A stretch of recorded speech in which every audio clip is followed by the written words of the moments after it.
As Charles Woodson would say, Raiders!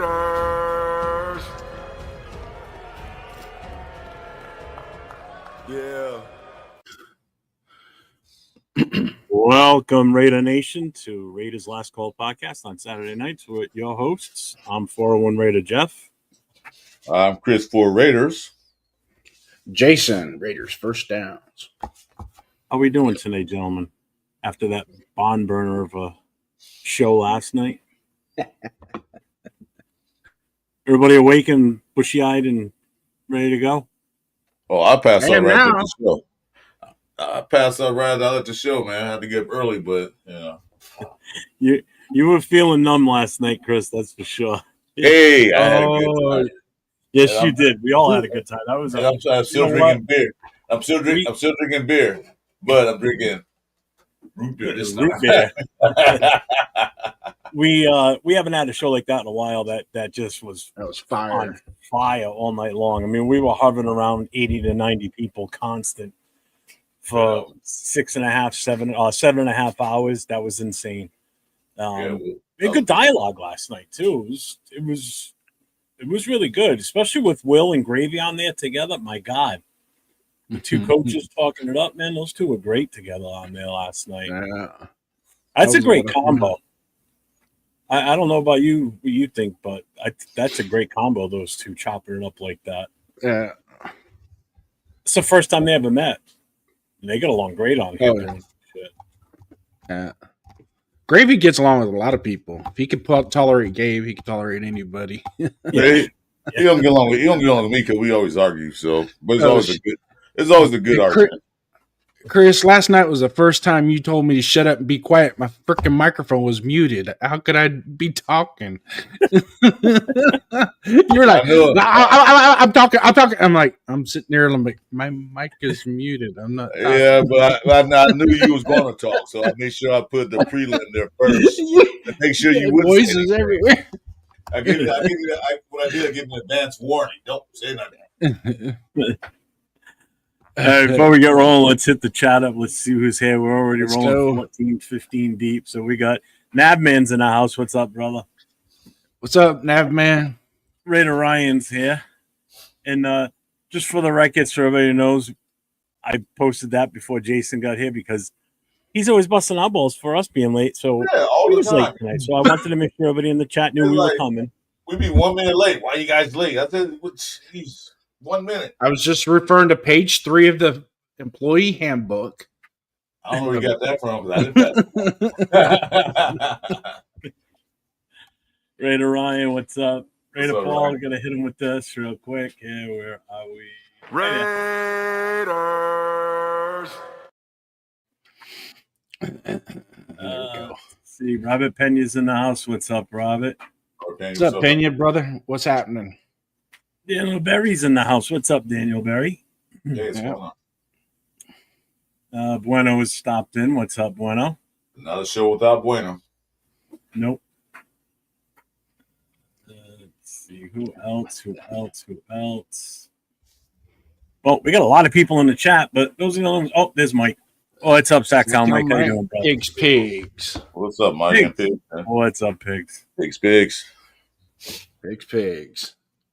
So, based on the thumbnail, Sam Tonga just checked in. what's up, Sam?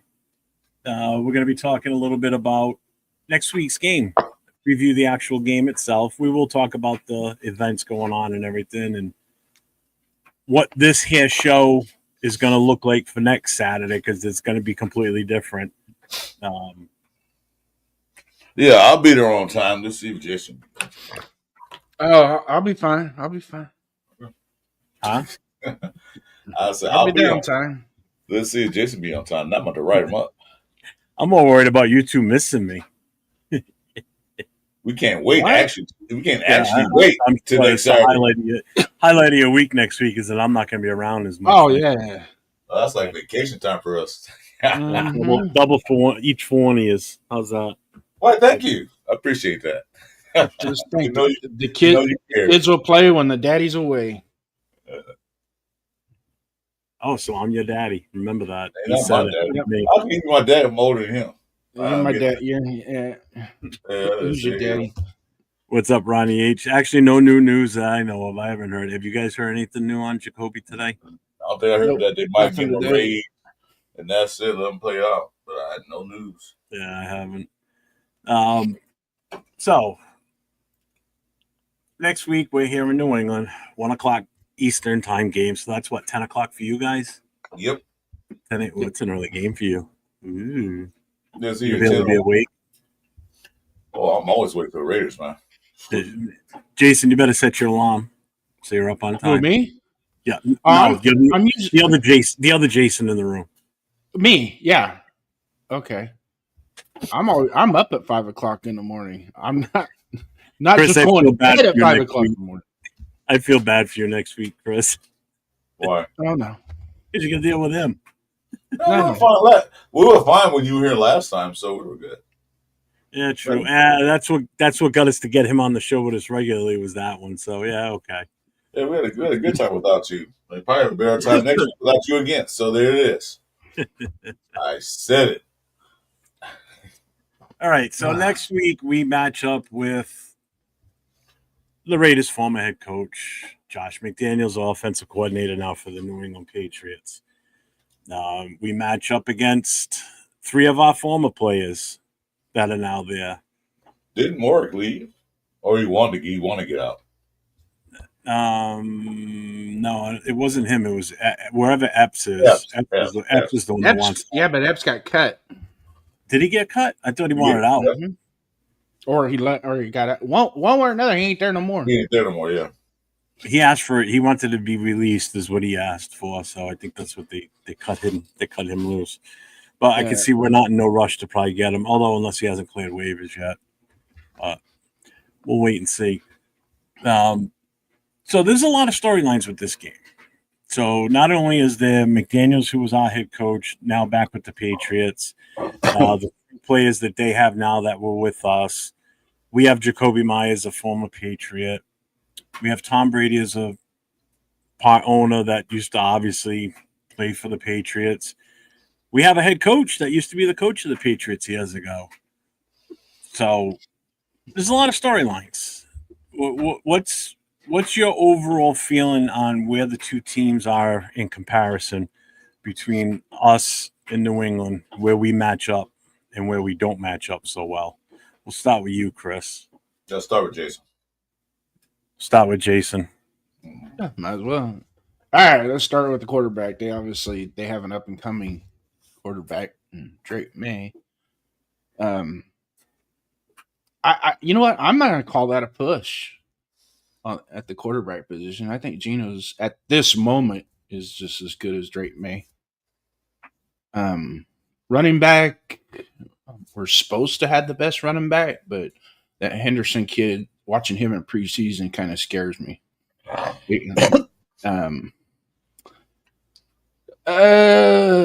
Defensive, I think our defensive line is better than theirs. I won't deny. I won't argue that one. I think it's the check mark goes with Max Crosby on that, and making us have a better, or us having a better defensive line than what they have. Offensive line, I'm going to call that a push too. I think we're pretty equal across the board in comparison. Christian Gonzalez helps their secondary out quite a bit, so I'm going to say their secondary is way better than ours at this point. But overall, it's the teams are pretty equal if you come down to it. And the money line is only 2.5 us underdogs, and you get 3 points for being a home team. So I'm gonna say it's a push. I'll leave my score prediction for next week, but I kind of got a ballpark idea where we're gonna be.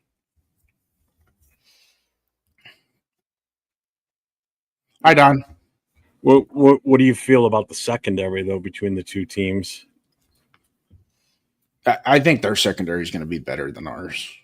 Yeah, unfortunately, I think I got to agree with you on that one too. I think it's gonna. Well, they have Christian Gonzalez, so The guy I wanted, another guy I wanted. yeah. Could have had him instead of Tyree. Could have had all kinds of people besides Tyree. Could have had a whole different team if it wasn't for Tyree at this point. So, Chris, what's your comparison feeling on how we match up with them? Well, both these teams were pitiful last year, both 4-13.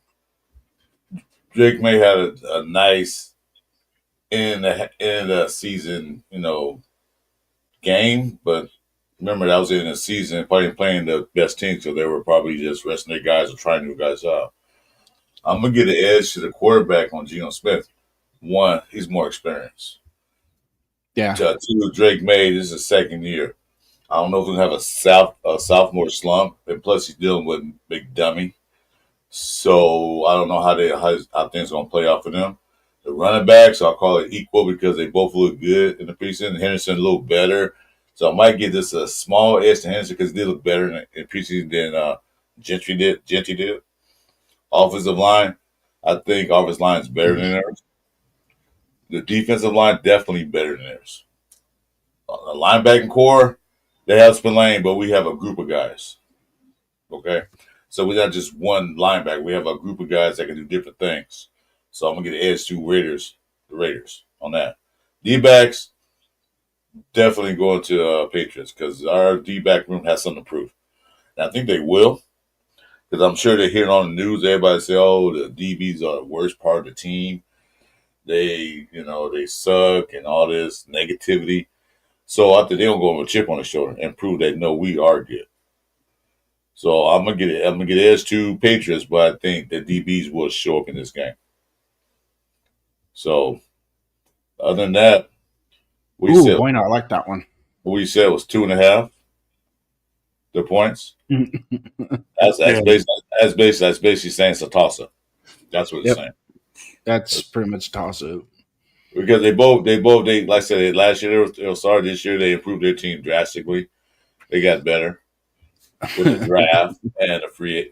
Jason, you gonna laugh while I talk? I wouldn't laugh when you talk. I'm laughing at I don't disagree with a lot of what you both said. I will start with the quarterback. I think we got the better quarterback of the two. Running game, I'm still going to give them the edge only because I think they've got a better veteran in Ramondre Stevenson sitting back there with Henderson. Whereas we're still going to go into this with our 1-2 punch is going to be Zamir and Genty. And Zamir is still, jury's still out. He looked good in preseason, but let's see what happens when the season starts. And you're right, Chris. Both teams were garbage last year. Both improved in the coaching position. We both have excellent coaches now, or excellent head coach. Offensive coordinator, I'm giving that us the edge at this point. But McDaniels is a good offensive coordinator. He's a horrible head coach. Good offensive coordinator. I think our O-line is probably 50-50 with them. I think we're both equal at that point, to be honest with you. Receivers, I think we still got the better receivers. I really do. Especially now that we've got Cooper in the mix, too. That adds another veteran. The only true veteran they really have over there is, they do have Matt Collins. But then they also have Stephon Diggs, who, let's face it, he's coming off a major injury last year. So what's he going to really be like out there? We haven't really seen him. Tight end, we blow their tight ends right out of the water. There's no two questions about that. Defense, our line's definitely, our defensive front is better. Our linebackers are equal or maybe a little bit better. But, man, they got us big time in the corner position. Our corners, I'm not happy with them at all either. Overall, I got to give us the edge. If you look at it on paper right now, I think we've got the better skill positions than they do. Except I still think their running back room might be better than ours. I really do. Well, we saw Henderson in a lot of preseason game. we didn't see that much of Genty. So we saw him that one game, he did well. Second game, he got in a couple of times, and that was it. I mean, third game. Yeah. First game, that was a disaster. But other than that, they cleaned the act up, and then the second game, he looked a lot better. So we're really going to see a lot of him like we saw a lot of Henderson. Henderson was running pretty much, for a lot of. Yeah, I'm not. I'm just full right now. It's a good meal, so I'm kind of like tired. But I am pretty proud. Should have took a nap. You should mind your business. I slept till like 10:30 today. I was up at 7:30. God bless you. We logged off. I went outside, had a cigarette, and then right to bed. I was done. That was 5 o'clock this morning. Anyway, as I continue, like I said, we only got a small sample size Genty, so I can see why you get an edge to Henderson because you see more of him. Then that run kickoff return was absolutely bananas. So I can see that. But, we'll see what happens. As long as the O-line can block, create those openings, do a better Genty. Special teams, I'm giving it to us. I think our kick is better. And by far, I think we got the better punter. I can't give us the edge on the return, that's for sure, because Henderson's already shown what he can do on the returns. I mean, he ran back 100 yards for a touchdown. So that kid's good, man. I'll tell you, that's one of the guys I wish we had because we would have had a different first-round pick, first of all, instead of Genty. We might have had an offensive lineman or even, top wide receiver, which would have been a totally different game changer for us. But that kid Henderson's good. He's good. So special teams, I think we're taking the special team side of it. I don't know if you guys feel any difference to that.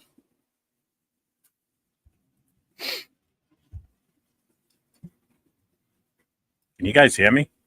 Yeah, I can hear you. Was that a question or was that a question or remark? It's a question, right? Well, I just said what I thought about the special teams. I said, "What do you guys think?" And then you both sat there like window mannequins, staring at the camera, not moving. I know. I've already been yelled at once today by the boss. So I'm not getting yelled at again. I thought your wife was away. Yeah, I know, right? Okay, so to answer your questions, we always had good special teams. Always, great history of the punters. What happened?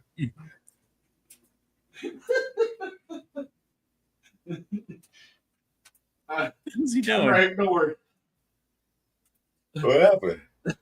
Dude, I'm sorry, but when you have the green screen up and you walk away, it's so funny looking. It is. The visual is just awesome. Like walk behind a curtain. It reminds me of, remember the old Sesame Street where he goes, "Near." Oh, yeah. That's what it looks like. All right, is it my turn? Yeah, you're the only one in the room, so yeah.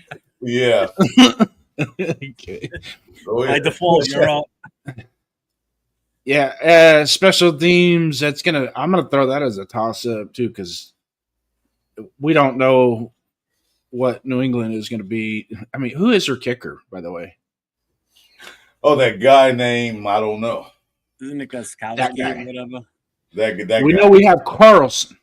Now Carlson could be really, really good, and he could be really, really bad. Sometimes in the same fucking game. So, so that's kind of a I don't want to jump on the special teams. He'll we'll call the special teams a push for now, but he'll make a 56-yard field goal and miss a 42-yard field goal. Like what the? Yeah. It actually looks pretty even down the board, really, to be honest with you. That's why it's only 2.5 points. That's why it's like a toss up. Oh, the kicker is Andy Bojangles, the Borregales. I don't even know who the fuck that guy is. That guy. That guy, yeah. That guy. Yeah, their kickoff return is Trevion Henderson, and Antonio Gibson is the backup. Yeah, that guy. You don't remember that guy, right, Jim? Travion Bo- can run. Mr. Bojangles? You don't remember him, dude? Yeah. Yeah. Mr. Bojangles. You're gonna get copyrighted. Why? I can sing the song. It's singing song, but you can't play this. But you can't play the sing original. You can't play it to where it's so close to the original. You know, you got some. You know, you're singing it really good. Oh no, the way he sung it, they know that's not the original because that was really bad. So they don't even worry about that. Yeah, I won't get confused. Yeah, they know that. Oh, what's that song? You're confused. Yeah, they're confused. Like, All right. They're gonna say, "What's that song?" I never heard that song before. So what? I mean, I'm looking at their depth chart right now, just for the hell of it. So their wide receivers are Stephon Diggs in the right side. The slot is Demario Douglas. The left wideout is Kayshon Boutte. Who? Boutte. It's Boutte. Yeah. Okay. Let's see. Yeah, offensive line. The only one I really know on here is Will Campbell. That's the rookie, but he's definitely starting at left tackle. Max Crosby's gonna have a field day with him. Yeah, left tackle. That'll be Kuntz lining up. Oh, sorry, Kuntz will have a field day with him. Which is good. They may move him around too. They may put Max on him purposely, just to see what Max is just so much more natural on the side though. Every time he goes to the right side, he kind of like falls off the map. I know. I said odd tight end room is way better than his. Now, don't get me wrong. Hunter Henry is a good tight end, really good tight end, but he ain't no Brock Bowers. Not by a stretch of the imagination. No. He's neck and neck with Michael Myers. Mayer. Jacoby Myers and Michael Mayer. I told you, one of these guys has to go, so we stop fucking their names up. All right. Well, it's not going to be Mayer, I'll tell you that. Yeah. Well, Horton was wide open all day yesterday. Here's a who? Horton was wide open all day yesterday. You mean Thornton? Yeah, that's kind of a spin off of Will's. Who kept calling him Horton? Horton, here's a who? Horton. Horton is Horton that. Horton is a who? Yeah. Who kept saying that last? Was that Chris? Will. No, it's Will. I wouldn't. I'm not correcting. I said no, it's not Horton. He's a who? It's Thornton. Right. Chris don't remember much about last night, but he remembers that. I remember everything. I wasn't that blasted, so I don't remember shit. I do remember. He called when I talked to him this morning. He goes, "Boy, I really tied one on." Huh? I said, "Yeah, you did. It was great. Yeah, you did. It was funny." Yeah, you felt the FSTs like crazy on that one. What?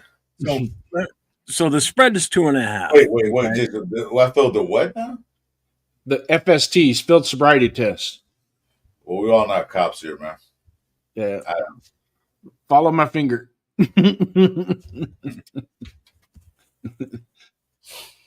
Okay, I was pixelated last night. I know it was, but I had a good time, guys. So there it is. Oh, we had a great time.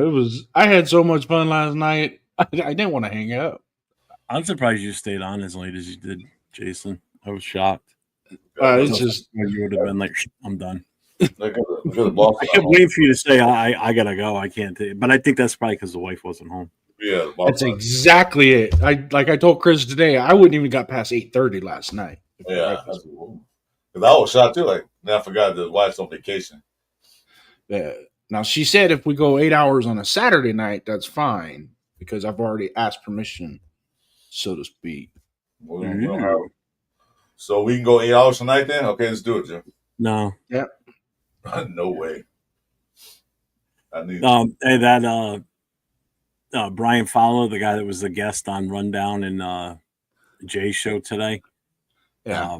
Because he's coming out here to New England, so I was talking to him. I was trying to get him to come on with us tonight to talk about the Patriots game and everything, but he couldn't. He's doing something else already tonight. So him and I were talking, and he goes, "Hey, were you the guy that did the 7+ hour show last night?" I said, "Yeah, that was me." He goes, "Holy shit." He goes, "That's impressive." I said, "Well, yeah, there were a few of us that were there from the start to the finish." I said, "But yeah." I said, that's not the first time we've gone and done a 9-hour show. Yeah, like, 9 hour show, yeah. Yeah, And we said before the show, Jeff, just make this a 2-hour, maybe 3-hour show. Let's not do any more of those 7-8 hour shows. What happened? We almost went 3 times as long on that. People jumped in, I put one on, and it was just one of those. Hey, like I said, that's one of our better shows we ever had in a while. So let me ask you this: what are you guys expecting to see from Genty? Like what would be your aspirations on what you're expecting from him on Sunday? Like, you expecting a certain amount of yards, carries? What's your feeling on where we're going to be with him on that day? Okay, We'll start with Jason. Start with Chris. Chris already started talking. Well, I was expecting to get 20 to 25 carries. Okay. Yards wise, I would like to see him get close to 100, above 80, above 90, close to 100 if you don't get the 100. But the main thing I want to see him get at least one touchdown, minimum, not or two, 1 or 2 touchdowns.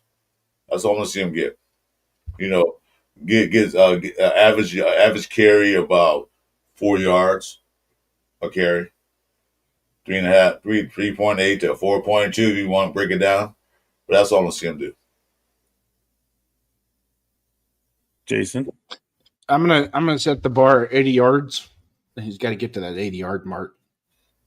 The amount of carries, I'm not too concerned. I don't want to see 30 carries out of him. No, not that many. I don't want to see him. I don't want them, overdoing the poor kid right out the gate. But a good 18 to 22 carries, 80 yards, a touchdown. That would be nice. But be effective. You know what I mean? Does that make sense? I mean, it just like we got a second and 9, and we give him the ball and he gets us a first down. yeah. Third and 6, third and 2, third and 3. Make it to where we don't even have to run that stupid push stuff. When we need a first down, it's him, Jacoby, and Brock are taking care of business and getting and moving the chains. Well, not for nothing. Even Zamir, because Zamir's coming in like a freaking wrecking ball. Yeah. That I can see that's how he's going to be used already. Yeah, Zamir's going to be hot in the second quarter. He'll come in second quarter and start just way down the. I don't want to see them platoon during the drive though. I see that a lot of times. A lot of teams do that. They'll platoon mid drive. They give a guy a couple 3 carries, get inside the 40 or inside the 30, and all of a sudden pull the hot hand out and put another running back in, and then it kind of stalls the drive doing that. Yeah, it will mess up the rhythm of the game, the rhythm, the flow of the game when you do that. I can see a guy coming in now at the Genty breaks a 30-yard run, then he breaks another 5-yard run, then he's like he had to come off with a sit for a play because he had to catch his win. Then you put him in. But sometimes they just take him out and put somebody else in. That's like, why are you guys doing that when this guy has to hide a hand? He's moving the ball. It could also be situational with the play too. If it's not the play they're going to run doesn't involve him being in that particular call, then they're going to swap him out. It could be a point where they bring Mostert in for his speed. It could be one of those deals, where it's a, But I don't think Genty. I don't think Jim. Fuck, I'm gonna spit it out a minute. Just say number 2. I don't think there's any play in the playbook that doesn't conform to where he could be on the field. There's not going to be any There's not going to be any point that we have to take him out because it's a weakness on this play. I don't think that we have that with him. With Zamir, we do. So I'm talking run blocking, catching out of the backfield, all the little intricacies in every play that running back has to do. I think Genty's got it covered. I don't think we have an issue with that. Yeah, Well, because he can't catch the ball at the backfield, so it's not like he can't catch. Yeah, Zamir, he can pass block too.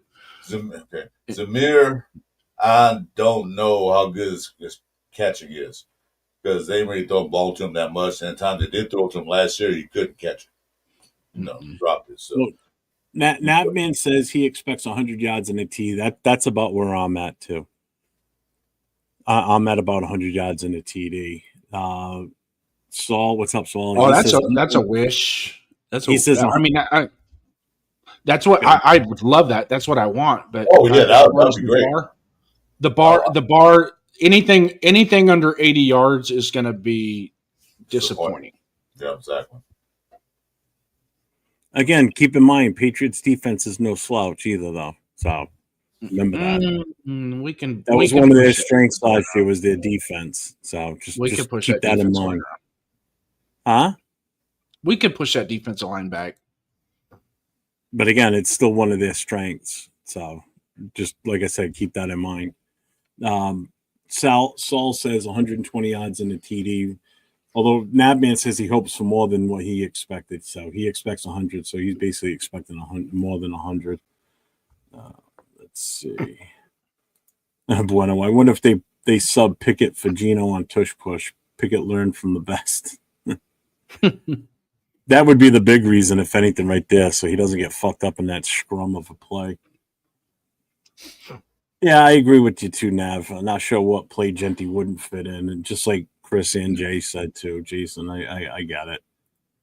All right, so that's what you guys are expecting in the running game. What are you expecting out of Brock? Like, what would be considered a good game for him against this team? Like, what would make you happy and felt, wow, that was a productive game for him? I'll go first. Six catches. Yeah. 6 catches, 75 yards and a touchdown. That's the goal. 6 catch. Anything under that is going to be disappointing. I want to at least see what you said at the very end of that sentence, the touchdown. We need more of those from him this year. Chris, what do you think? We do.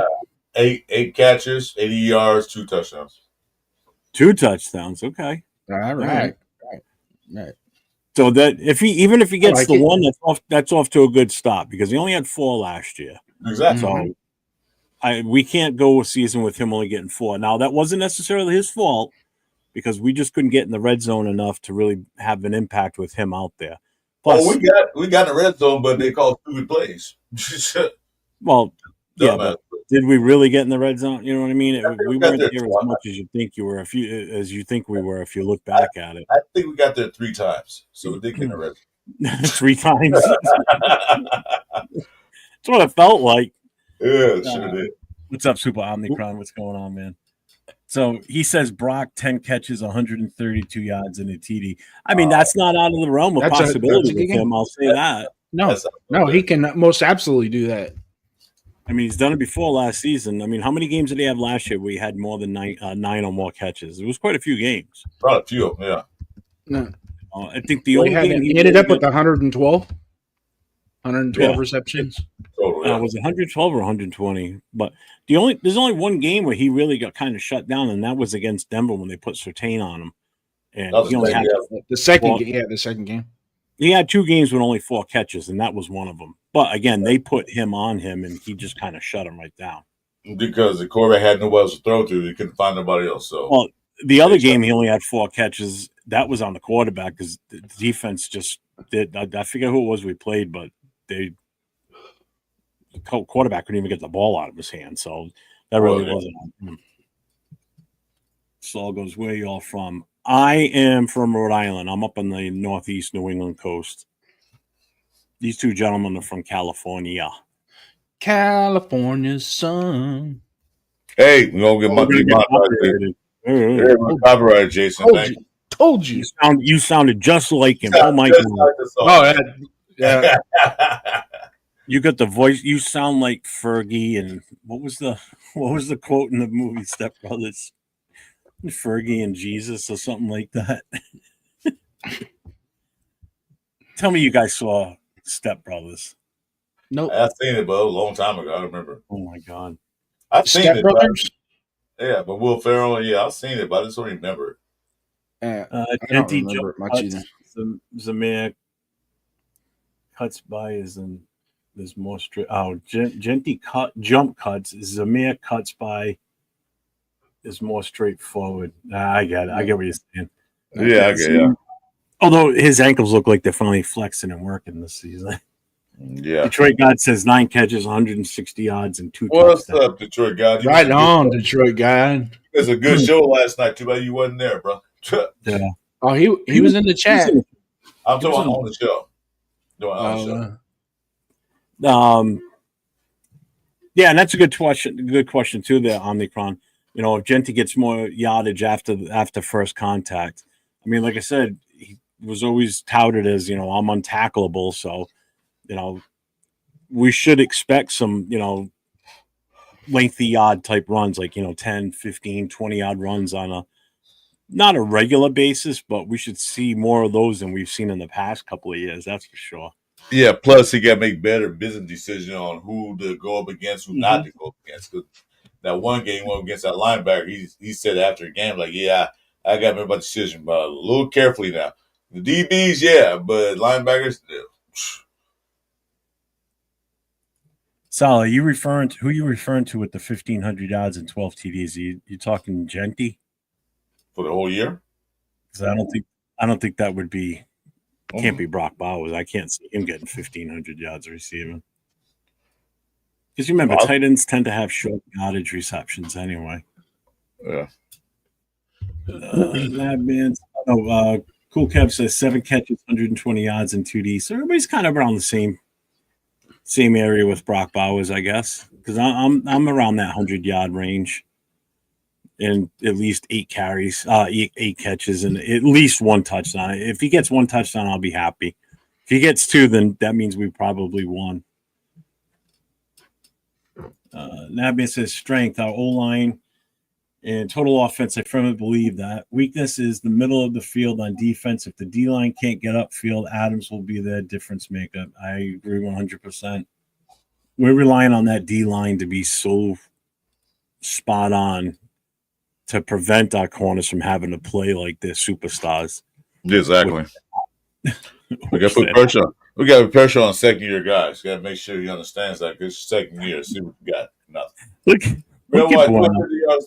3 touchdowns. He kicks a field goal. And 250 yards for Zamir. He must got Zamir White on his fantasy league. Something. Oh my God! Well, you know what? Right, Steve. He looks like completely different this year versus last year. Anything is possible. I don't know about the field goal part, but anything is possible. Jesus, you're really going for it. 16 catches, 200 yards, and 3Ds. Well, that means no one else on our team's probably catching much of anything if that's the case. Nobody's doing that. Everybody's on a bench watching this. Yeah. Peppers, Ja Raider. What's up, Ja Raider? He says Peppers plans to sign with the Raiders. Update yet confirmed. Really? I'm not. I'm mad at that. I'm not mad at that at all. Mm-hmm. Now the question is, who do we cut? Who do we get rid of? Someone. Probably trade Taylor. Well, we got to either cut someone off the practice squad, move somebody from the active roster to the practice squad, because he's not going to go on the practice squad because we're going to want to keep him on the active roster. Well, he's over 4 years, so that would make no sense. Who can we cut? Let's see. Give you a list. I'm not gonna put it up, but let's see. We can cut. You can do it. I'll let you do that. Yeah, right, Bueno. Job with the breaking news. Nabian says, I'm going to see Brock, Mike, and Ian make Spillane regret his decision. Enjoy your time in New England. He made a good decision because he's getting paid well, so he's cool. That's what he wanted. We ain't could have got we just signed Brendan Jackson. Wait a minute.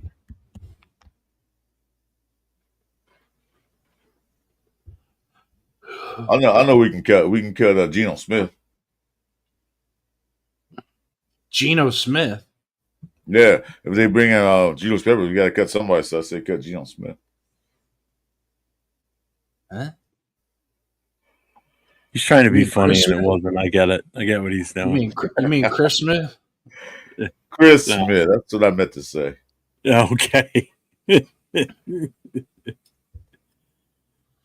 I got names and I put water in there, but both. I look at Geno Smith, Chris Smith. Thank you. I still think Michael Myers is going to have 2 touchdowns. What's Michael up, Eric Myers. Bell? Who's Michael Myers? Is that guy from Halloween? It is. Yeah. You mean May? Okay. You were going to cut Geno Smith. Yeah, Okay, so just say this for now. Just say Michael, tight end Michael, and then wide receiver Jacoby because you keep saying the wrong Yeah, name. Chris Smith is already gone. He's on the team right now. I'm looking at the roster right now. Oh yeah, he is. Never mind. He's in there as the safety, strong safety. Yeah. Right. My bad. And I'm the one that slept in. Well, they always cut Alec Bachman.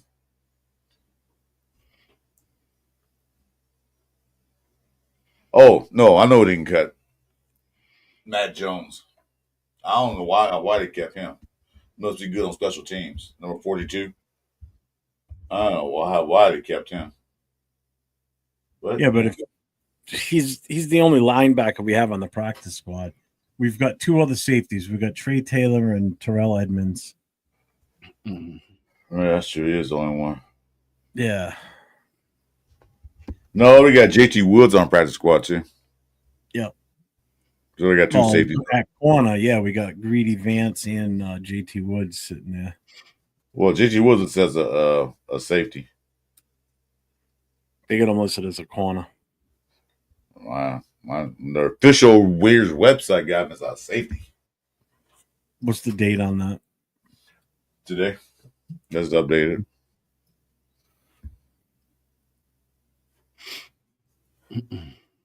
So let's. What are you guys thinking in the passing game for our wide receivers? Who do you think is going to come out on top out of our starters? Who's gonna shine? Better yet, how much of a factor do you think Cooper's going to be? Let's go with that. Go ahead, Jake. Minimal factor. He'll have 3 catches, a drop. Damn. He's not wrong. He'll probably get 6 targets. I see Jacoby Myers. There you go. Jacoby will get. He'll probably get the most targets. So he'll probably get upwards of 8 to 10 targets for the wide receivers. Brock is going to probably get 8 to 10 targets, if not a little. If he gets hot, it depends on if he gets hot. If Bowers gets hot. He might get more than 10 targets. Dante Thornton, he might have a 40 or 50 yard reception to kind of get the spices rolling on the offense. Who knows? I think you're going to see him probably take the top off at one point. Yeah, that's what I was saying. He'll probably get a couple of catches, mid to long. So he'll probably get a couple. He's not going to have a bunch of catches, receiving yards. Bunch of catches. Yeah. But I think the way they're going to run his offense, they're going to spread the ball a whole lot around. Amari Cooper is probably going to be in and out. He's not going. I don't know if he's going to start or not. That was a great debate last night. I would have him as starter because he's more of a veteran. Just go rotate in and out. Tucker is a question mark. What would he do? And who's playing the slot? Who's playing the slot? Because Jacoby Myers was a slot receiver originally. So let's see if he goes back there. Well, in that first preseason game, they had him kicked inside to the slot receiver a couple plays. Yeah. Well, they got Jacoby listed as a slot. They got Trey on the right and Dante on the left. So your slot is Jacoby. Man.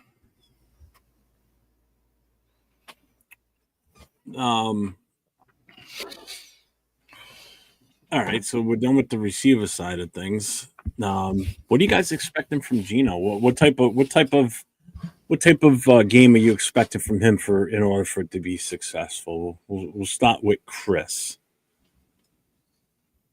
Well, I expected Gino to keep the ball moving, keep it flowing, pass the ball down the field. I can't put yards and passing attempts because I don't know what they're going to run. They're going to we'll go heavy run or heavy pass. So I think Gino is going to maintain. Probably had two touchdowns. I mean, probably about maybe 200 yards, maybe 200 yards. Did you say 2 touchdowns?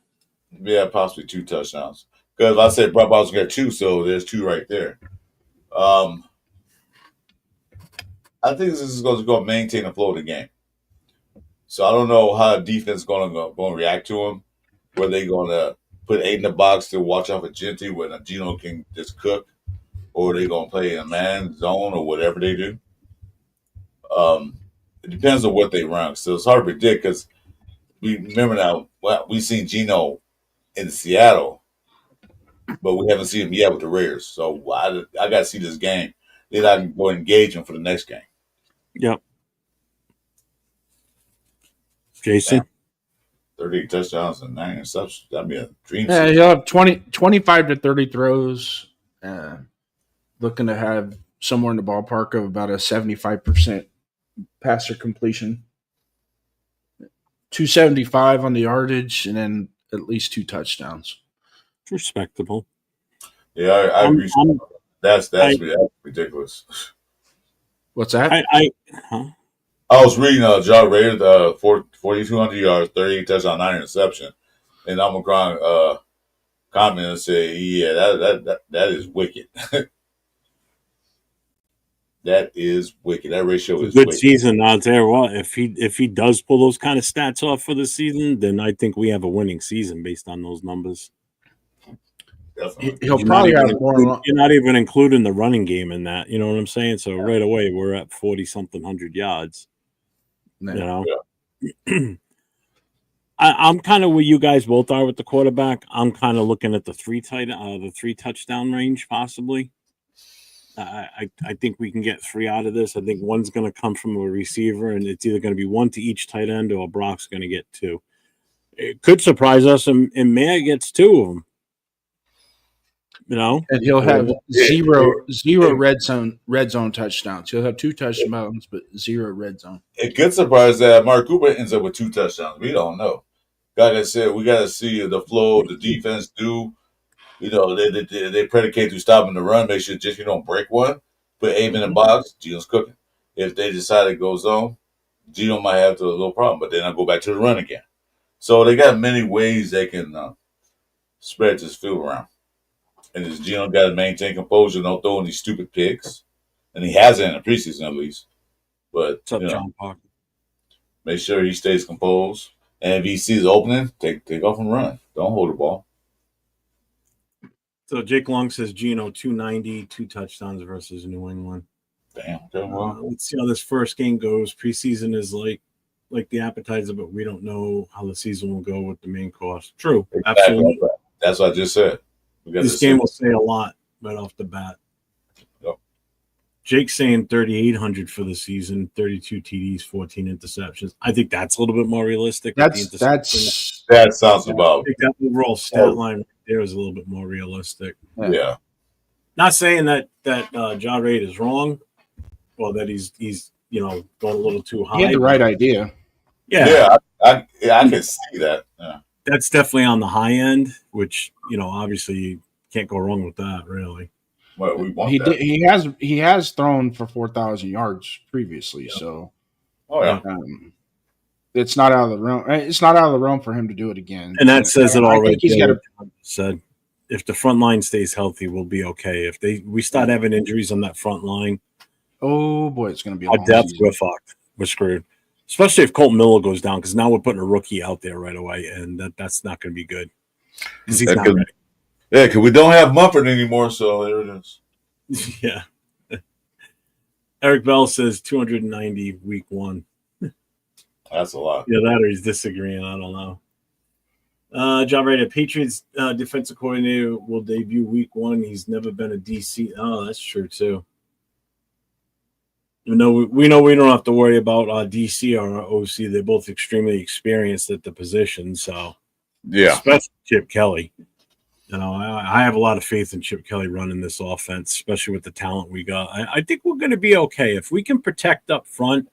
I think overall, oh, you're disagreeing. I get it. I think overall we're going to be okay on offense. I think it's the defense. Whereas last year was our defense played great, offense sucked. I think we might have flip flopped a bit. You know, defense doesn't totally suck. It's the secondary that scares the living shit out of me.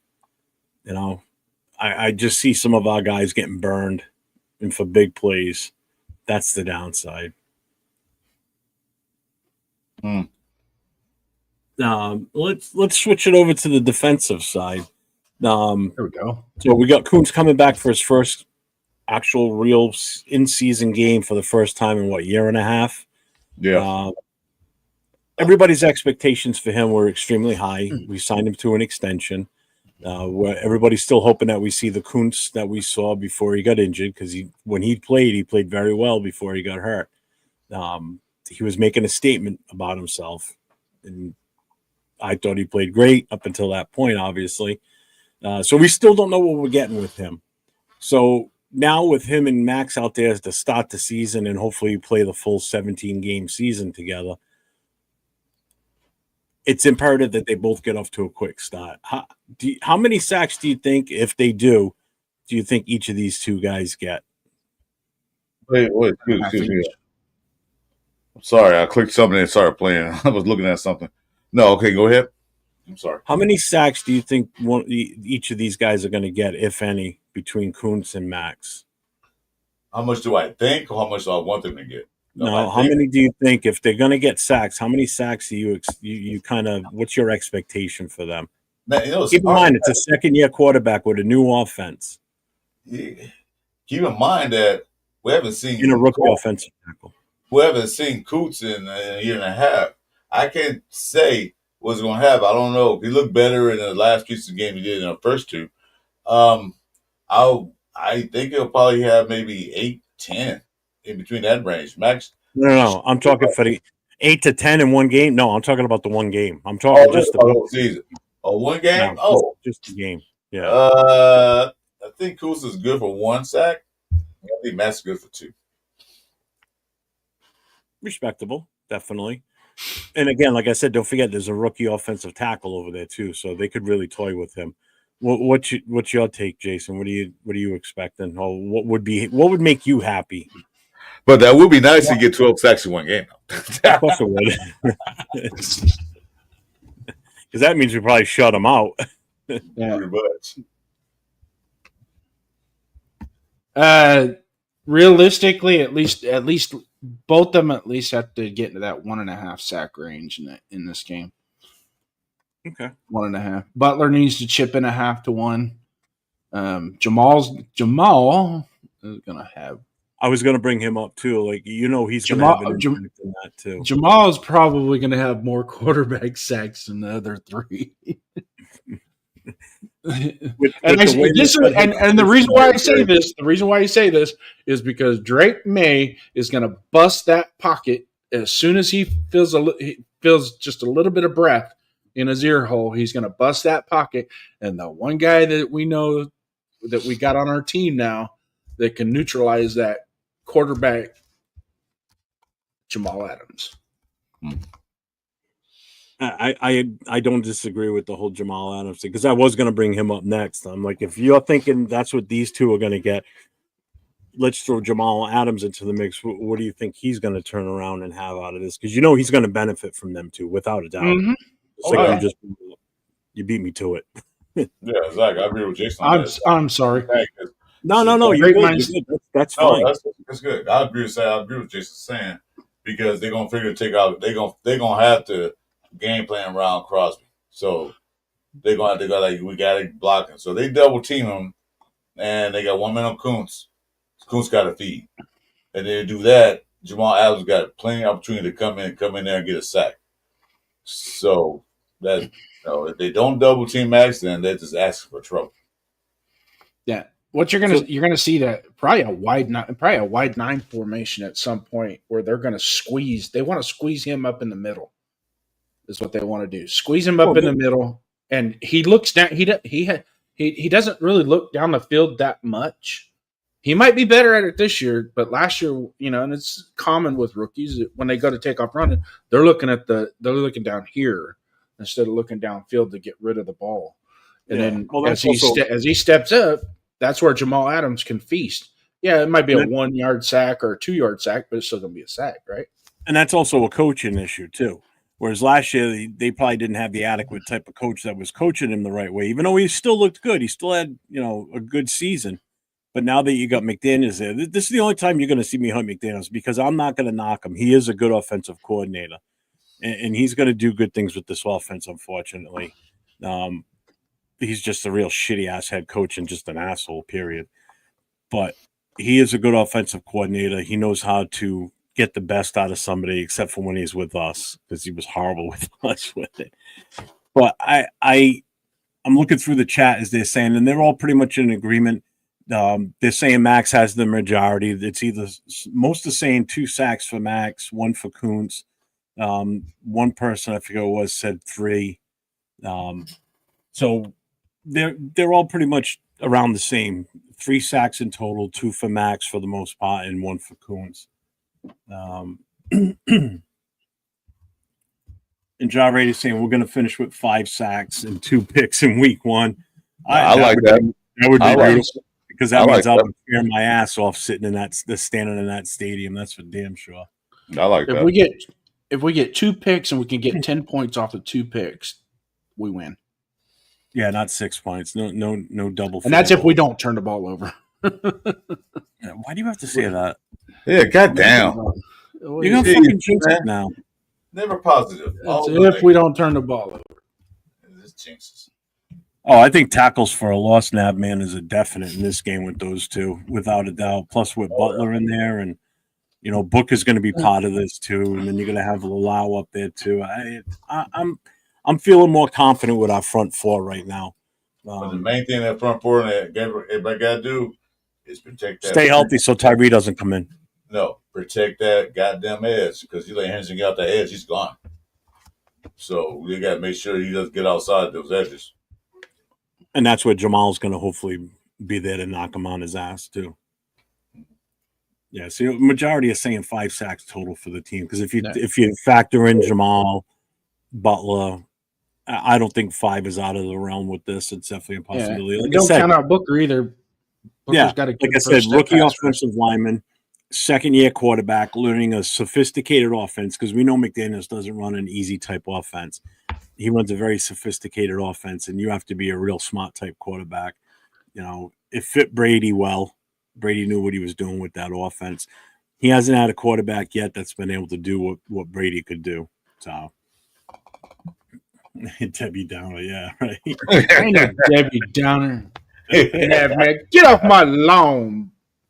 So, and our linebackers, I see our linebackers being extremely productive in this. You guys feel any different? Do you have a different take on that? Well, like I said, Spillane. Yeah, okay. We had one linebacker last year, one that actually did anything. Now we have a multitude of linebackers that can do different tasks. We have a cover linebacker, we have a run stopper, So I think we have an edge on linebackers.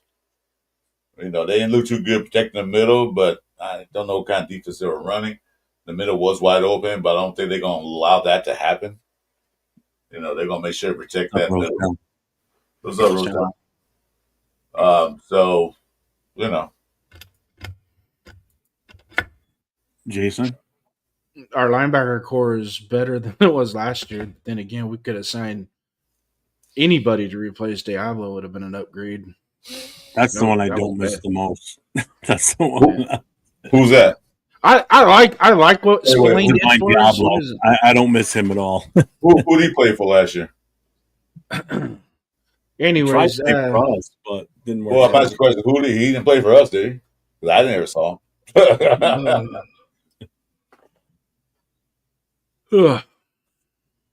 Oh my God. That picture from last night. Oh, bueno, up to no good. Yeah. I thought it was swim goggles. He had a light. You going swimming?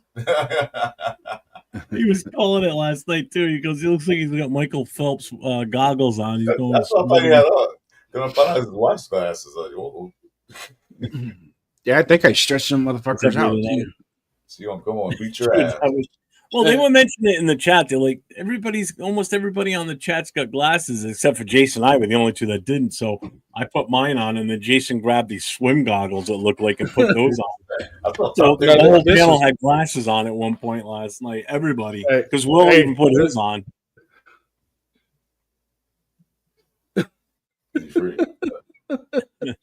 Oh yeah, that too. I zoomed in on you doing that too with the glasses on. He's like, ooh. Everything's getting bigger. So that brings us to the last part of the defense is our corners. Do you think we can get any interceptions out of this group? Yeah, possibly. As long as Chin and Paulo is Palomar. Yeah, Palomar. I can't get names right no more. As long as they run in the field, possibly. Stokes. And I don't know. People are putting their doubts in Stokes. I don't know why. He was a first round pick. He did great when he first got in the league. Tyree was a first round pick, so we'll just put that in perspective. But yeah, he got injuries. That set him back. So we got to see the book's out on him. See what he can do. They got. I think they were moving him around too much too because he's a natural corner, and they were trying to move him into slot. And, yeah. But instead of coaching to his strengths, they were trying to make his weaknesses his strengths. And yeah. So then again, you missed 22 games and you missed 22 games in 3 years. That's not good. All right. So as I was saying, Dennis Porter, that the book's still on him, and they was talking about him like you don't know how to play football. So if I think we get interceptions, it'll be those DBs. The safeties. It'll get interceptions, more or less. Well, what was it Gravy and Gravy was giving Chris crap for, Jason? Do you remember when he was talking about the coverage we were playing? Oh, press man coverage. Yeah, he was all over your case on that last night. It's not. Yeah. How did he word it? Do you remember, Jason?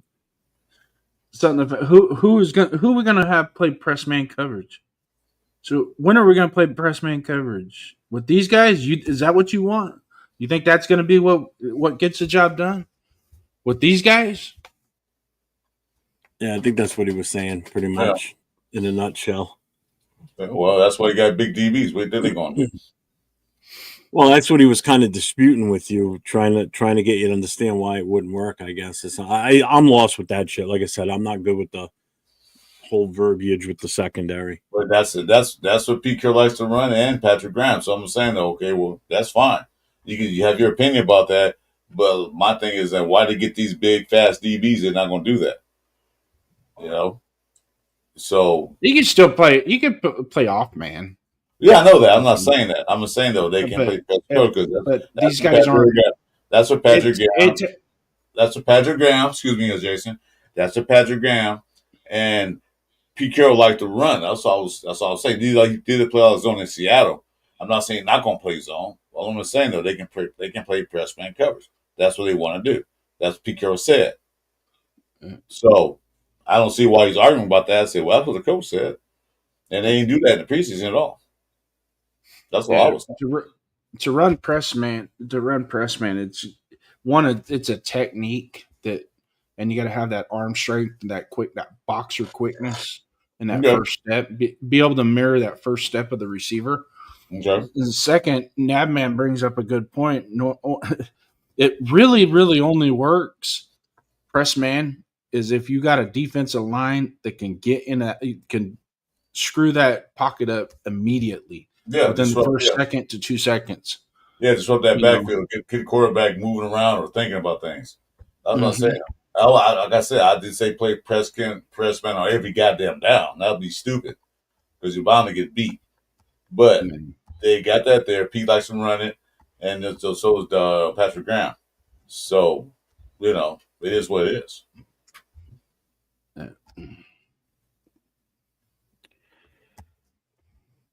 So with, damn it, I wasn't expecting that to come out today. Fuck. So basically, we all know that our secondary is garbage at this point. We're assuming it's garbage. I would call it garbage until we see it, because you can't pass judgment in the game. We haven't played a game yet, so we can't pass judgment yet. Preseason, no. We've seen what they can do already in preseason. Oh, here we go. But to their benefit is the offense itself that we're going up against. Their receivers aren't the best in the world either. I mean, their best guy is coming off a major injury, so we'll see what happens there. Do you guys still think we're going to get any interceptions out of this, or what do you think? Depends on our front line, defensive line. If they can put pressure on the quarterback, we can make dumb mistakes. So it's off the line.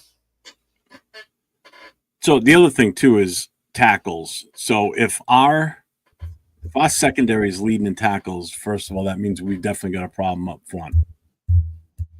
That means we got a problem up front stopping the run, and that also means the linebackers are doing their job. So that's one stat you don't want to see.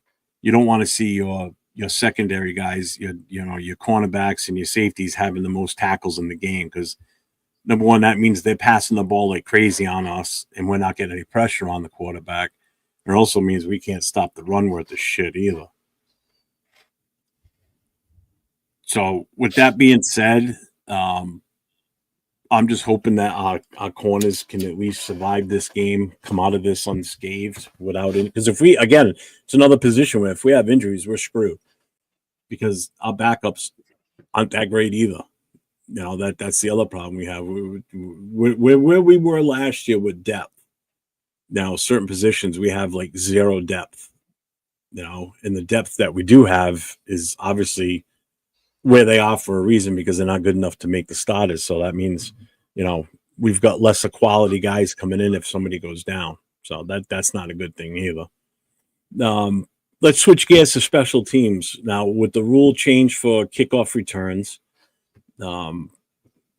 where if it goes in the end zone or out of the end zone, it comes out to the opposing team's 35 or their own 35. So, which if you saw during preseason, a lot of these kickers were kicking it so that it had to be returned, which has added a little bit more excitement to the game, because we've already in preseason saw more returns already. What do you think the chances are with our guys back there? Zamir White, Genty, being able to return one of these. What do you expecting from our special teams? I'll go first. Yeah, please do. I have no expectation. I have no clue how we're gonna perform in that area of the game. I do, the way they set the kickoff rules now, it's going to be very close to a run play, because having the defense, having both teams at the 35 already, just like last year. But now, when they kick the ball, the idea is not to kick it in the end zone. Whereas last year they were still putting it in the end zone, because it only came out to the 30. Now it's at the 35. Mm-hmm. Here's the catch: the new rule with the new rules. If you kick it in a landing zone and then it goes into the end zone and they down it, it only goes to the 20-yard line. Mm-hmm. So there's a little gamesmanship that's going to be played. And we already saw Carlson kind of use it a little bit, where he kicks that whomper ball, and it lands it lands somewhere in between the 3 and the 5 and the 3-yard line, and then gets into the end zone, and the runner has to chase it, pick it up. Now, once he picks it up in the end zone, if he downs it, it comes out to the 20-yard line. Mm-hmm. If he brings it out, he might not get to the 20-yard line because they're already bailing down his neck. So the key to that, and Carson's pretty crafty with that type of kick. As you remember, the NFL had to change a rule mid-season because of what he was doing with the team. Exactly. Yeah, they sure did. You know. Yeah, because like I said, now because the kickoffs for a couple of years when they changed it to what it was kind of boring. All the teams kick the ball in the end zone. Like, okay, go to 30. So what? 10 more yards. Back in the day, they used to kick it and go to the end zone to 20. So they moved to the 30. Mm-hmm. They just kick it. And the kickoff became boring as fuck. Excuse my language. But boring as hell. Now they make it. They got to have strategy now. They got to plan strategies for this. And now, I like what they changed too. Also, the onside kick. You have to tell a team we're gonna do an onside kick, but you're gonna do it in the last 2 minutes of the game. What kind of nonsense is that? The onside kick is supposed to be a surprise element of the game. Supposed to be a surprise. You don't tell hey you guys, we're gonna kick an onside kick, so get your players, the hand guys ready. No, you never did that. But now you can do it anytime you want. That's good. So like I said, now the special team coach gotta be a coach again. You get them strategize plans and a way to attack it. Mm-hmm. And obviously, I mean, our punt is AJ Cole, and he's still one of the best, if not the best, in the league. So, Mm-hmm.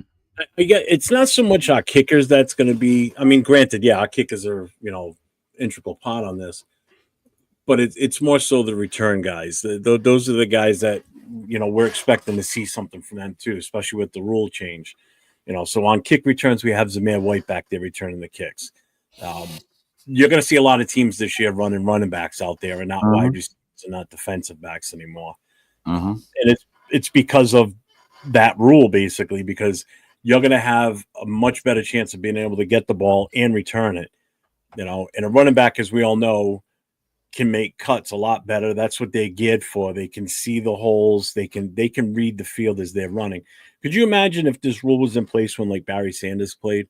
He'd be returning one almost every other kick.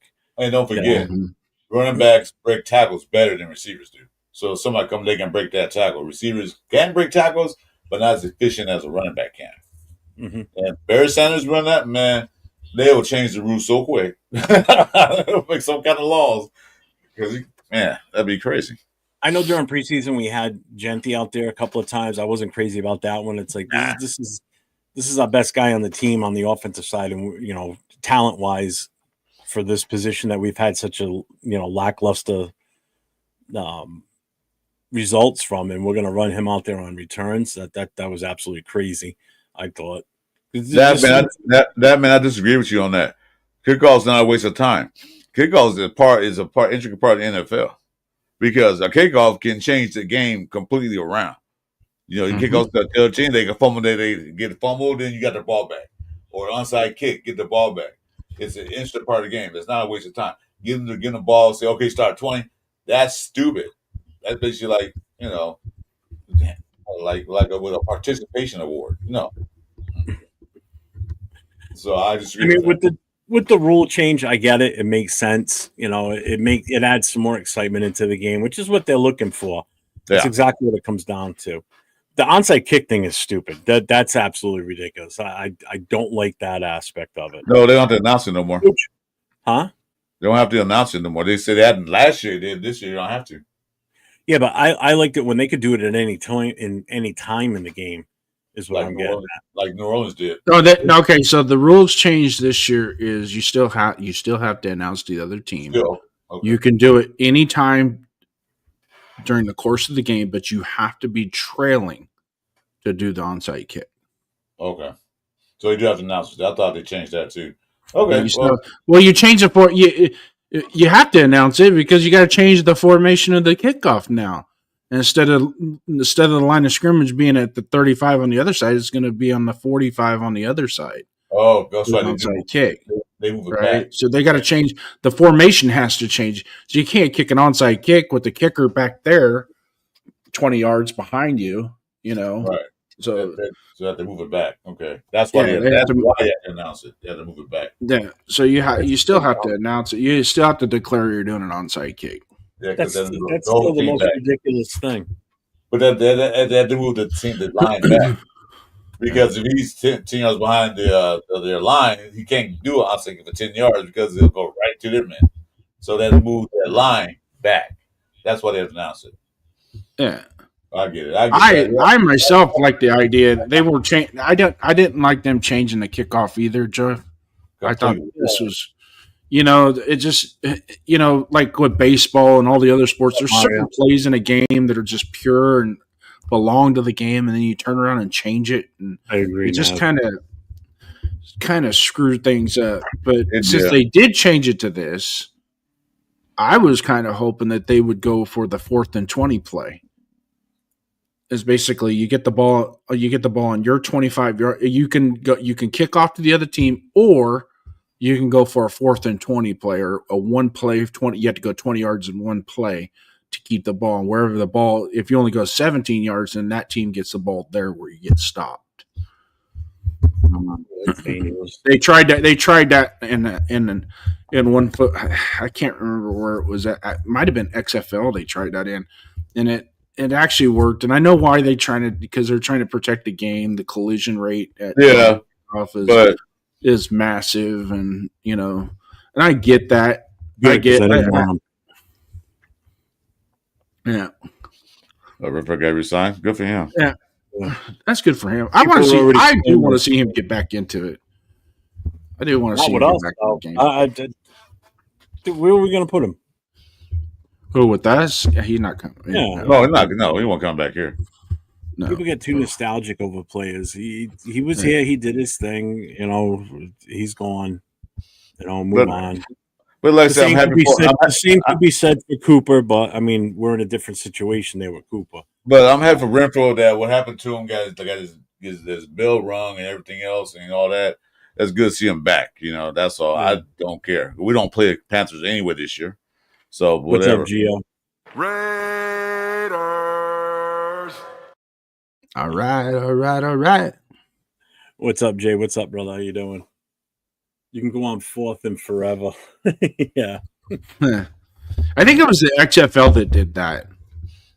The first I want to see them do what the original XFL did when McMahon started it. Just put the ball in one guy from each team just go for it, just beat the shit out of each other. Oh yeah, that was fun. I remember that. That's what I want to see. And he said, I like what he had. And there's no fair catch. What's up, Darren? No matter what, you can't call a fair catch. Darren, welcome back. So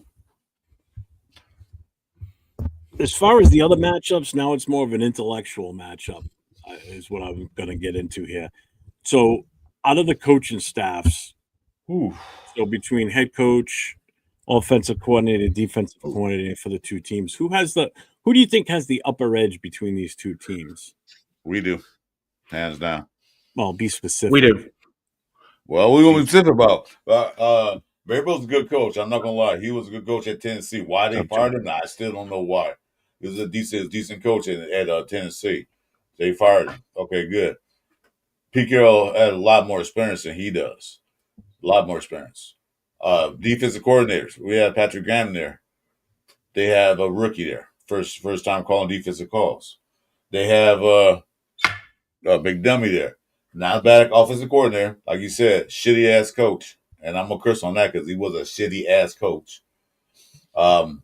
But offensive coordinator, okay, he's pretty good. But we have Chip Kelly, a great offensive coordinator. He can make any player on the offense look good. Anybody. You could be a running back that run for their team, couldn't get in the starting line, but he come here, he all of a sudden have 1,000 yards. That's what he can do to offensive player. Look what we did for that Howard guy from Ohio State. He made him look good. And where's Howard now? I don't know who even drafted him. But, so coaching edges goes to us. Now, there's one thing that bothers me on that staff is that damn water boy. I think they got the best water boy on the staff because she's kind of cute. And I digress. Jeff, could I follow up on that? Really? Well, you asked him to. I don't even know if I can touch that. All right, let's get down to the nuts and bolts of it. Chip Kelly versus Josh McDaniels, offensive coordinator versus offensive coordinator. I give it to Chip Kelly. Chip Kelly is going to be going up against a rookie defensive coordinator. Oh, he gets cheers. I get boost. You know what? He's gonna eat. He's gonna eat. He's gonna eat that guy. He's gonna have. Chris, where'd you go? Oh, He's mad All at right. me now. it's all right. You got boost because He'll you get went it. as far as He'll the get over deepest level. You went to the water boy or water girl or water A water person. girl. Yeah. Well, she is. I thought she is cute, man. So I'm just saying they got the edge. All They right. got the edge on that. Put you in the middle. Yeah. No, I'm in the middle. What are you gonna Monkey in do? the middle. Man, I'm in the middle, huh? Man in the middle. Continue, Jason. I want to. Go ahead. We only got 8 hours left for the show. Go ahead. Yeah, we got 6.5 hours left to go. Check this out. If you look at Josh McDaniels' resume, and that's what everybody looks at, right? Is his resume, and oh, he's a great. Who did he have? He had Tom Brady, right? So Tom Brady. If you really want to get down to the nuts and bolts of it, I myself believe Tom Brady made Josh McDaniels. Josh McDaniels didn't make, because Tom Brady he'd already won a Super Bowl and had different. He got other guys premium jobs before Josh McDaniels got that job. Mm-hmm. You know, so it's kind of like the Ray Lewis effect. Remember Ray Lewis? Everybody remembers Ray Lewis. He got a lot of people head coaching jobs that were his defensive coordinators. You know, plus on that, Jason. Remember, Brady did win the Super Bowl with another team without Josh McDaniels. So there it is. So I agree with that. He made Josh McDaniels. Yep, he made Josh McDaniels. Now I know Josh McDaniels had a little bit of success with. Raiders. Sorry. You were saying? Yeah, man. Yeah, see I go through, Jason? See what I have to go through? Hmm. Do you have anything else to add to that, Jason? Actually, I was pretty much wrapped up. Very good. Yeah. Hey, what's this in stream button up here? What's that do? Oh, yeah. Go ahead and push it and try it out. See what happens. Obviously, Jeff's. I'll go.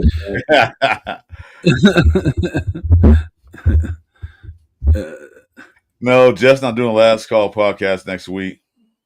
Me and Jason get a vacation from him next week.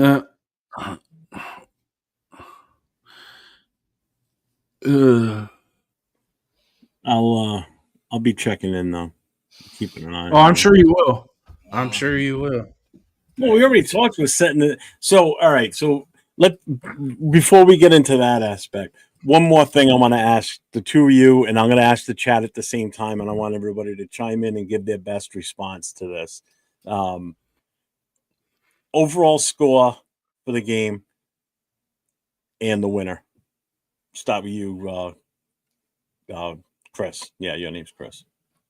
I think it is. Yeah, let me see. Look at the bottom. Yep, Chris. I think it was legit draw a blank with your name for a second. I think it'll be a close game. I'll say it'd be like 23-20. Raiders win. Okay. Jason? I'm going to go 24-21 Raiders. Okay. So that 3 points, then yeah. Sounds right. All right. I'm going 28-14 us. That's because you're going to be at the game and you want to celebrate more. Fuck yeah, I do. Yeah. You get an extra touch. I'm going to be at the game, so we're going to win by 2 touchdowns.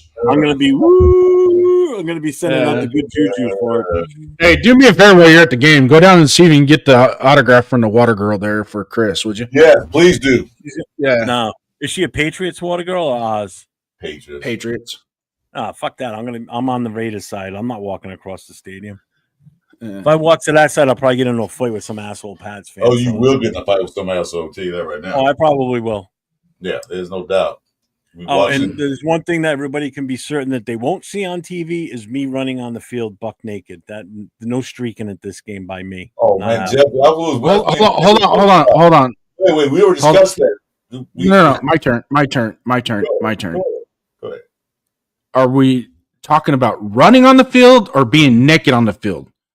Because I don't see you running. No, it'd be But naked on the maybe, field. yeah. Rolling, maybe. I thought we already discussed that. That was going to do us to be part of the halftime show. Yeah. In all honesty, I would probably jump over the wall onto the field and probably blow out my knee again. So so I would just be rolling around in pain, bare ass. Long as it's a right knee or the left knee. Long as it's a right knee or the left knee, but man, you jump over that wall and break that weenie, it's all over. Well, it could be no worse than putting jalapeno peppers on. So All right, so let's get the scores we got here. We're off So track. we have Detroit God says 27-17 Raiders. GeoMax is going 29-27 Raiders. Ooh, we're going to the wire on that one then. Hey, I like that score though. Yeah, I do too. Mario saying 24-17 Raiders. Mm-hmm. The guy formerly Joker's Chris. Darren says 27-24 Raiders. So what did I say? I'm sorry, I missed that. Who? What? No, I'll go back in a minute. Chat. You can go there. GeoMax says, fuck the Patriots. Absolutely. Well, you know what? You, my friend, get around the applause for that one. Nope. Thank you. Let's see. All right, Jay. I got you now. I got you back. Thank you, Jay. Did I already say Jake Long? 24-13? Yeah, no, you didn't. No, I didn't. All right, because GeoMax said fuck the Patriots more than once. That's what threw me off. See, Super Omnicron says, is it safe to say keeping the penalties down yet? I don't even want to bring that up. Overall score 23-17 Raiders. With one turnover late as New England is driving, add some drama. Okay, I can live with that. Okay.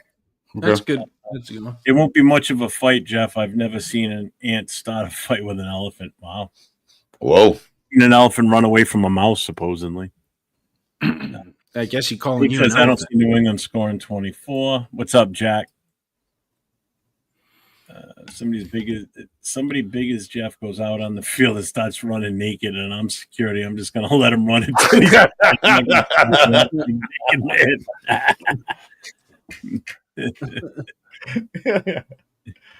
let's see. Bueno says Raiders take a late comeback 24-20. Okay. No. Raiders with a late comeback 24, Patriots 20. Okay.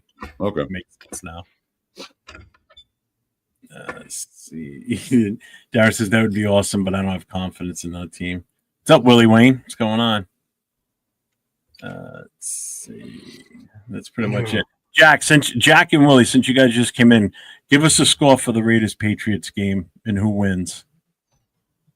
And then we'll move on to the next thing. Waiting on you two. Type it out. Use both fingers, Jack. You don't have to into a Jim Otto's name either.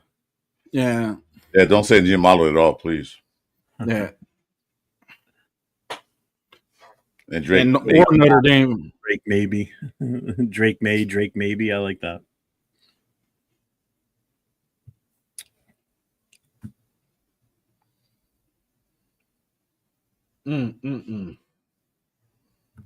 Willie Wayne says 28-21 Raiders. Jack Kenna 30 to 20 Raiders 100. What? Jack 30 to 20 Raiders 100%. So you got the Raiders winning 30 to 20. Made it seem like the Raiders losing on that one. That's what I was waiting. I looked at it first like, wait. What's up, Money Chuck? Gentlemen, I use that term with a strict interpretation. Thank you. Salute. Raiders 24-17. So everybody's kind of around the same. No one's picking like a blowout for either side. Obviously, everybody in here is going to be biased anyway. No one's going to come out and say, well, the Patriots are going to win. Now, I expect a different prediction on scores when we play against like the Eagles. To be honest with you, I don't the obvious ones. Yeah, exactly. Exactly. The ones where you know darn well we're fighting an uphill battle from the moment the game starts. I will wait till Redskins week to give you my prediction. That is going to be an interesting game. That one is going to be, and not for nothing. In all honesty, our home opener against the Chargers is going to be interesting too. Because for some reason, even though it's the Chargers, they still, no matter how bad they are, sometimes they still tend to somehow pull it off. We usually always split those. We always split those guys all the time. Yep. Like last year, they win one, we win one. That's what it's been for a while. And to be realistic, it's going to be when we go to LA to play them because we haven't won in SoFi yet. Mm-mm. We haven't beat either of the teams there in SoFi. Nope. So we're still totally defeated in that stadium. So that's going to be interesting. I want to see what type of start they get off to, the Chargers. I'm curious because that'll say a lot about how we're going to do on that Monday night. Same thing for us too. How we get off. Chargers get a good start, but they can't finish. Yep. That's their problem. All right, Jason, keep them all together. Buono's already putting their prediction. Raiders 40, Eagles 3. Hey, Piano Man, I got a suggestion for you. Get your team some Blue Chew. They might finish stronger. There we go. Well, he's not in the chat. He's watching. He's always watching. Who are you kidding? Raiders beat the Chargers, and so did we beat them in 2020? I thought we haven't won them there. No, we haven't won it so far yet. No, we won in 2021. No, it would have been preseason. We don't play them. It could have been 2020 because that's that COVID year. Nobody was there, so you know that actually that was the first time. Hold on a second. That we played the opening Monday night game there, and we were the second game of a doubleheader Monday night to open the season. And we had an hour delay because of a fucking lightning storm, and we were playing inside of a dome. And John Gruden's like, "We're in a fucking dome. What do you mean we got a delay for? Oh, it was a lightning delay. It's policy. So we had to go back to the locker room, and everybody cooled down. And then they only gave us 10 minutes to warm up to start the game with. Yeah, we lost that game. Yeah, you played in that game, Jason? I didn't know you played. Who, me? Yeah. I didn't say I played in that game. You said that convincingly, like you were there in uniform that day, didn't he, Chris? Yeah, I know. Yeah, he did, but I know he's talking about that game was so frustrating. John Gruden was pissed off. All right, sorry, then we did beat them. You know what? I didn't think we did. I don't remember much of that season. That was that COVID year, so I remember that it was I think I was so pissed off that season because let's double check. Let's double check. We came here to play the Patriots, but none of us could go to that game. So that was the downside. We missed an opportunity to see them play here because nobody could go to Foxborough to the Rusty Razor. See, they nicknamed the stadium the Razor. We call it the Rusty Razor. The Razor. Eat that, please. Money Chuck says we should sign Jason and make him a nose tackle. Just sign me, put me at left guard. I'll play. 55-year-old starting offensive lineman. So do you guys think DB-wise, cornerback and safeties will be okay, or are we going to be fucked and not able to stop the pass? I don't have much confidence right now. I'm a little nervous. I said we got to put our faith in the defensive line and linebackers to put pressure on. What defensive line more than anything. Now we got to get in there fast and disrupt that quarterback. What was his name? Drake Maybe. They called him Drake Maybe. Yeah, so, Drake maybe. I like that one. Yeah, so that's what it depends on. Yeah.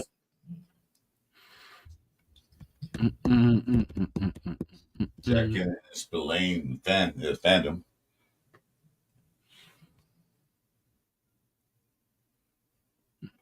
I forgot to mention Why did you say while Raiders came out warmed up, then was sent back to the locker room. Fuck the NFL and the refs. Yeah, I agree. So either way, I think it's going to still be a good game. I think it is going to be a close game. I think it's going to come. It's going to be one of those deals where last team with the ball wins it type of thing. I just think on paper we match up evenly.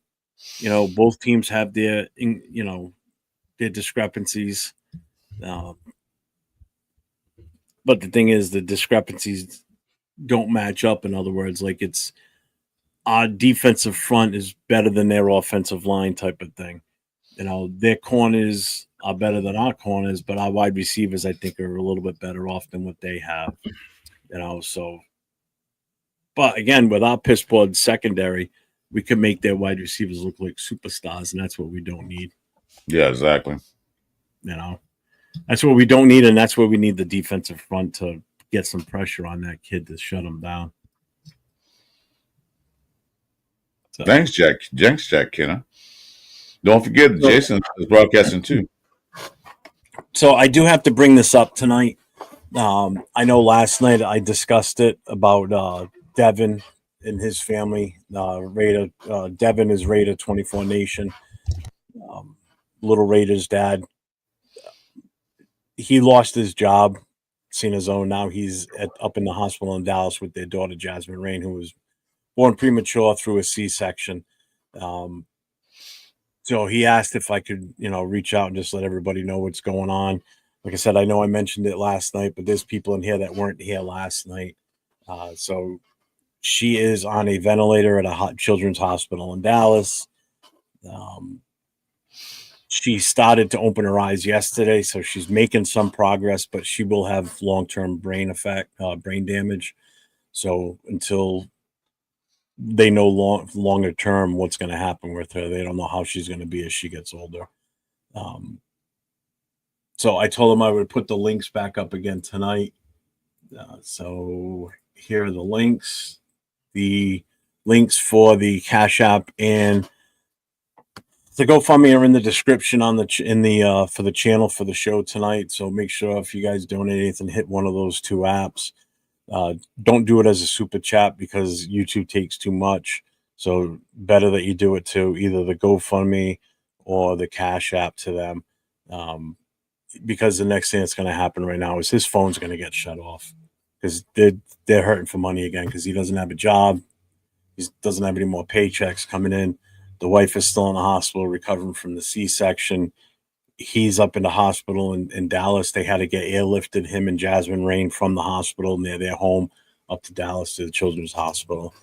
So that's the situation with them. So if anybody can give anything, we appreciate it. I told him I would try and help him out the best I can and, re-promote everything again tonight for him. So that being said, any new news and development, I'll be bringing it up on my next show whenever I'm on again, which would at this point won't be until Monday with Chris on our Monday morning quarterback. I don't know what we're going to do for that show because we kind of pretty much did the same thing tonight because there's no game tomorrow.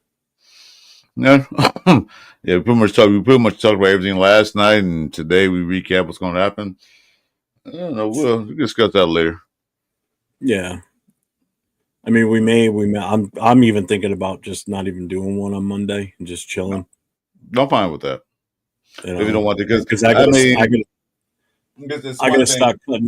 gotta start cutting promo shots for this weekend coming up. There's one thing about talking about the Raiders, but we talk about the same thing over and over again. I love our chat personnel. I like people watching us. They give insight. But there's so much you can talk about until the first football game. So if you don't want to do a show Monday night, I'm okay with that.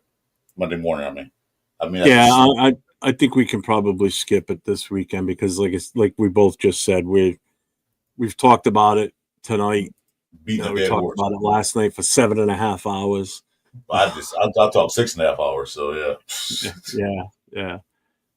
So that's right. Notre Dame's playing tomorrow too. All right. Anybody watch the Texas game today and the Heisman Trophy winner? Did you see how he looked today? Projected Heisman Trophy winner. He looked all right in the second half. He kind of came back in the second half, but he had a good fourth quarter.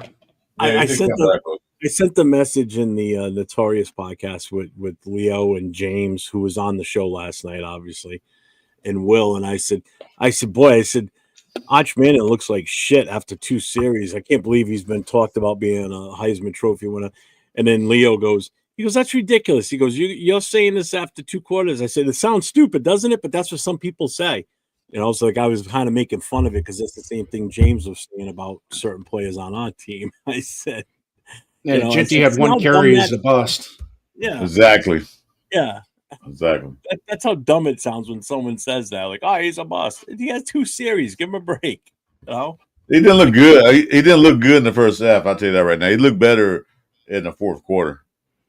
Yeah. So, but yeah, we're gonna do a show Monday. That's fine. I do have a show tomorrow morning with Raider Nation Jason.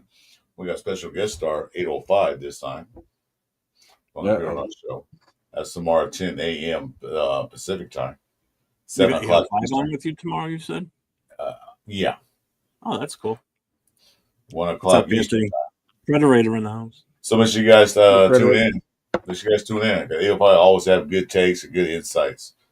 Always. So, real quick, just want to run through this real quick. This is not going to take a long time. I am going to put the link up here. So if anybody that's in the chat, if you guys can just share this on any of your social media platforms, that would be awesome. This is for anybody that you know is coming to the game in New England next week. So this is the itinerary for everything that's going on. So on Thursday, majority of the Raider Nation that's coming here will be here on Thursday. So we're going to dinner on Thursday night at Mama Maria's. Call ahead, get a table set reserved. They take 4 people per table. After that, we're going to the Cigar Lounge, Stanza di Sagan in Boston. Right after that, it's right down the street. Friday, there's tours for the Freedom Trail planned at 10:30. Takes about 2 hours for that. There's a separate tour going on at the same time, going to Fenway Park and taking a guided tour of Fenway Park itself. I'll be at that one because Nate's going to be out here, LV rated 10, so he's going to be hanging with me. So we're going to go to that because he wants to go to that one. Then the Boston Duck tours at 1 o'clock. So the Freedom Trail and the Duck tours, that's pretty much Will that set that up with his crew. But I put all the information in the link tree. So if you want to do either one of those two, the links are in the link tree directly to their site, so you can buy tickets right off of that. Friday night plans are still up in the air, but I am working on something. Hopefully it comes to fruition and we can actually do it. On Saturday, again, this is Will's crew that set this up. Anybody that's staying overnight up in Boston, they're doing the Codzilla, which is a multi-passenger high-speed boat that goes out on the harbor and cruises around. Then at 3 o'clock is the ceremony at City of Brockton, the City Hall in Brockton. We do have a bus. That link is also in the link tree to buy your tickets for the bus. The bus is leaving Blake's Tavern at 1 o'clock Saturday. We should arrive at Brockton a little after 2 o'clock. Takes roughly about a little over an hour to get there. Ceremonies for 3. As soon as the ceremony is over, it should take about a 20-minute to a half-hour long ceremony. Mark Davis will be there. So will Sandra Douglas Morgan, the president of the Las Vegas Raiders. She will be there also. Don't know if anyone else from the team will be there, but they are going to be unveiling the memorial for Al Davis. And then when that's over at the ceremony, we're getting back on the bus, going to the house that Al was born in. We're going to get out, take a big group photo of everybody there in front of the house, back on the bus, and get back to Providence in time for the 5 o'clock start of the Saturday night party at Blake's. No cover charge to get in. It's open to Raider Nation. If you got Patriots fans that are friends of yours that are coming with you, they can come in too. That's not a problem. But it is a private event for Raider fans only, with the exception of if you bring a Pats fan with you, that's fine too. But expect them to probably get their balls busted. There will be raffles. Huh? It's kind of like a canned food drive. Bring a Patriot fan, donate them. Yeah. Donate them to the sacrifice for the weekend. We'll roast them over a spit. There will be raffle items. There are going to be giveaways, door prizes, and we're going to do a 50-50 raffle also. So it's co-hosted by my chapter, the Black Hole New England chapter, the Black Hole itself, and Raiders Against the World, Mike from Raw. I was trying to get him on again with one of the shows that we've done. So I'm going to try and work with him next week to get him on with us to help promote one more time before everybody gets out here. And then Sunday, and that goes until 9 o'clock at night Saturday. On Sunday, we've got the tailgate. The lot opens up at 9 a.m., lot 55B. Again, hosted by the Black Hole New England chapter in Raw also. We'll have a DJ of both at the Saturday night party and at the tailgate. We've got a generator, so we can have the DJ. The tailgate's completely free. There's no charge for anything. All we ask is if you want to donate, we appreciate that. You can either do it through Venmo, which the link is in the link tree. It's right at the very top. Or you can drop cash the day of the event at the tailgate. So we're going to have all kinds of food. We're going to have sausage and peppers that are going to be grilled right there. We're going to have another tray of sausage and peppers that we're getting from Blake's the night before. We're getting a tray of meatballs from them. We're also getting 4 buffet-style trays of chicken parm. We're going to have chips. We're going to have Modelo beer. We're going to have waters. So we're going to have plenty of food. We should hopefully, and we're going to have hot dogs too. So we're going to have plenty of stuff. If you're a vegetarian, sorry. I don't know what to tell you. And then at 12 o'clock, we're all going to march over as one big massive group, a mob, the Movement of Black. And we're going to walk right over to the station as a big ass group, probably a few hundred deep, walking up to the stadium, and then go into the stadium, cheer on the Raiders, boo the Pats and their shitty ass fans, and come away with a win.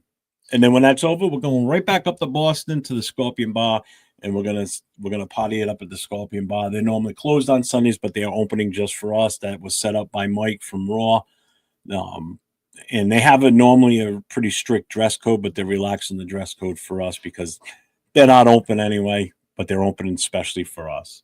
So we've got a hell of a weekend set up for everybody coming out here. So hydrate. Yeah. Yes, I am a full service travel agent. Not. My phone number is on that first cover page at the very start of this, right here at the bottom. So my phone number, my email address. So if anybody needs to call and ask me any questions or send me an email, feel free. Don't have a problem with it. But like I said, that link tree has everything you possibly need to answer all questions as far as what's involved for the weekend. So it's gonna be a great weekend. I can't wait. So Nate's coming on Wednesday. So the Raider Connection show, we don't know what we're doing with that yet. It looks like Leo and Jay are probably going to definitely do something. It's just a matter of if Nate and I are going to be a part of it or not, because it depends on what time he gets in and what time we get back down from Boston, because I'm going to go pick him up from the airport. And it could take me a couple hours to get out of there. So, and my wife has been a massive help with all of this. She's been phenomenal. So.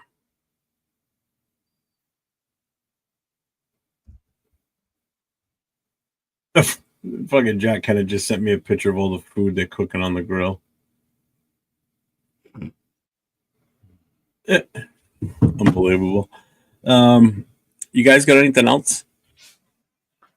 Chris, you want to promote what you got coming up tomorrow again? Well, yeah, we got a show, Pillaging, Sunday morning Pillage show with Raider Nation Jason. That's at 10 a.m. Pacific time, 1 p.m. Eastern. And we got a special guest, 805. That's my guy right there. He's going to be there, give us insights of the game, what he sees and what he likes to see. He's always a good guy. Like I said, he analyzed every play, every player. So I love that show. Yeah. Red Nation Live, yes. Not Red Nation Live. Oh, not that's not the show. That's Gravy Show. Yeah. So that's it. That's tomorrow morning. It's the War Room. The War Room, yeah. Kiss my tongue. Yeah, him and Chris and Severe. Yeah, very good show. That's about it. No Monday show, so wake up for it next week. Unless something breaks news-wise, then you'll probably see Chris and I on. Other than that, we're gonna take the break. I'm gonna probably fucking need it because I'm gonna be so under the gun. It's a holiday anyway. It's Labor Day, so yeah, that too. Plus, I forgot about that till just now. The last somebody don't want to pay time and a half for holiday pay, do they? Huh? Yeah, well, the last two days has been a hell of a show. So I don't think they got breather for a minute, like, get our breath. Yeah, which is fine with me. So and you don't get time and a half unless you put a request in. So you didn't put your request in time. Sorry. I sent you. So I sent the memo 5 minutes ago. I'll share the request back in 1 minute, so you send it back in time. Hey, Jason, Jack wants your shrimp and a taco. It sounds kind of. my shrimp taco. I make shrimp enchiladas. I make some badass shrimp enchiladas. Yeah, anybody that follows Predator on Facebook or Instagram, he does have a link up there for his donations. He does a candy drive for Make a Wish for Halloween. They do like a whole trunk or treat setup in his community, so he's been part of that for a few. Last year, I think he said when we had him on the other day, like 80 pounds of candy that he had donated. So that's insane. That's a lot of candy. That's a lot. That make a Dennis very happy. Like, woo, look at that. I'd eat that in 2 days. It'd be gone. Oh my god. So as far as my schedule for the next week, of course, I don't have any regular shows. I podcast. This is the only one that I do, and I enjoy it. But next Saturday, it'll be me and Chris. Oh yeah, good thing you Just said the that. two of us. And mark this down. We are going to start at 3:00 Pacific time. Mm-hmm. 3:00 Pacific, 6:00 Eastern. That's when the party at Blake starts, right? 6:00 or It starts at 5. okay. Do you want us to start at 5 or you want us to start at 6? But whatever you want to do, whatever's better for you guys. I mean, because I'll set up the studio and shit on because I'm gonna have time on Friday morning because I'm not leaving my house until like 10 to go up to Boston. So I You got might as well. Well, we'll talk after the show, Jeff, about that. Yeah. So, All right. We'll have a company meeting later. HR's calling a meeting. What's up, Lana But Breath? for the people in the chat, just know next Saturday it's going to be me and Chris, and then what we're going to do is we're going to pipe in and out at Blake's with Jeff. Mm-hmm. Who's going to be on site. Hopefully, he can get us some really good guests to come in. Yeah. On his end. Are you hearing me, Jeff? Yeah. Mm-hmm. So there might be some surprise people in the crowd that we might be able to get to go on live with us on this. Yes, and we're going to depend on you guys, Bueno, Kenna, Omicron, Detroit God, all you guys that are regulars on this show, get ready and have those questions, because what we want to do is we want to feed everything that you guys have to say to them, so we all kind of blend it together. All right, so just be ready for that. It's gonna. I myself, I don't know about Chris. Chris is kind of, yeah, but I'm reading some things. I'm reading articles right now. So go ahead. I hear everything you're saying. You're doing a good job. But I think, I don't know, Chris may or may not agree with me. I think we can have a blast next Saturday. Tell your friends, get them in there. We got to get this. We want that crowd New England to fill us on the chat, on the live stream, on the internet. Then we want them to fill us. So we got to bring our A game next week, guys. Those are you guys that are going to join us. We have to have our A game so we can get them guys going as well. Yeah. And, if it goes good enough, I don't know, me and Jason will make a decision where we got a small mini pull up in case some of those guys want to come in and talk. So that's up in the air. We'll see how it goes. Yeah. We want to kind of limit that because we can, if we're going to discuss whether we're going to do that or not. Because we're not gonna have a Friday night live show this week because Jeff can be too much busy getting everything together. I don't think, Jeff. So we're not gonna have a Friday night live pull up. We might, I don't know, depends. But it won't be like it was Saturday, I tell you that. If we do. But I said we might not. I can't stay up that late. That's what I'm saying though. We're kind of busy, so I gotta get up too early in the morning. That's what I'm saying. So we might not have a Friday night live pull up this week. All stuff because regular game because we're getting ready for the season to start. Saturday we might not, depends on how the show goes, But just stay tuned for that. Yep. I'm trying to think of what I might do the day of the actual party. I'm thinking I'm going to take my laptop there. I've got a separate camera. I won't even have to have my laptop open. I just need it for the power source and the StreamYard. I've got a camera that I can put on a tripod, put it up high somewhere so it's overlooking the entire crowd, but keep it muted. But at least you guys can see what's going on, and you can have it up on the screen while you guys are on. You know what I'm getting at? Yep. You know?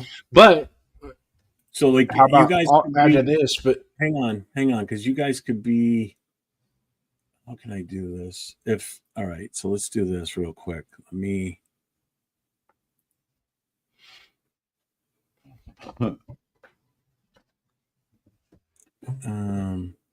Yeah. So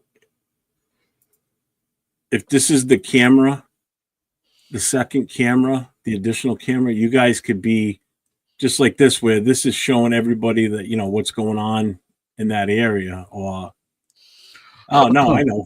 Hold on. I got this.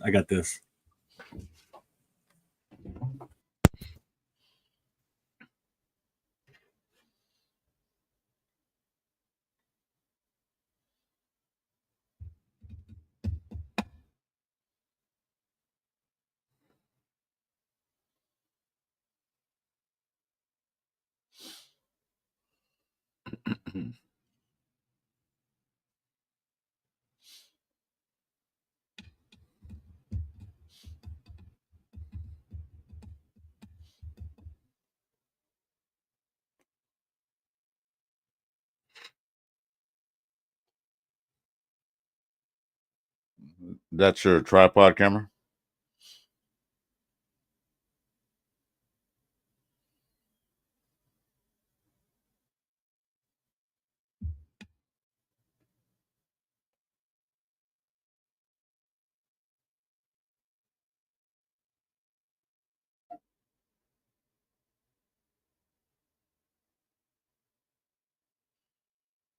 he's muted. You're muted. Yeah, sorry. It's over here to my left-hand side, so I could set that camera up there. And you can just have it playing, so you'll be able to see it with no problem. Yeah. Now, are you going to want to do? Well, we'll talk about it later. The chats we're gonna make it happen with the chat. Yeah, we go. It's gonna work out. Guarantee you. Yeah. It should be fun. We had the best chat in the nation. I don't care what anybody say. Yep. Ooh, man, my head's big. Hey, you guys. Oh, you do that pretty good. Tom, learning from you. You're teaching me, son. Yeah, I ain't.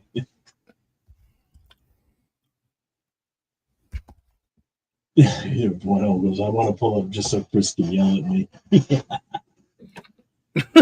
You really see Brian Follow posted me at starting with you guys on this panel for that.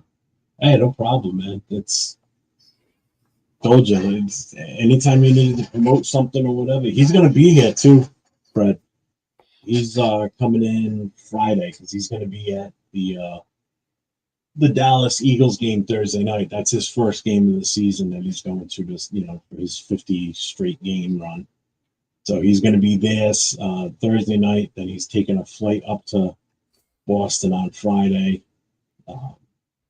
So he will be with us on Saturday, hopefully, for the Al Davis thing. So while he's here, he's going to be filming a lot. So if you watch Brian on All In Autumn Win, you're going to see a lot of footage from that weekend. So you'll see a lot of familiar faces, that you see on these shows and such. That'll be probably interviewed by him through, just walking around and talking, and so it'll be pretty cool.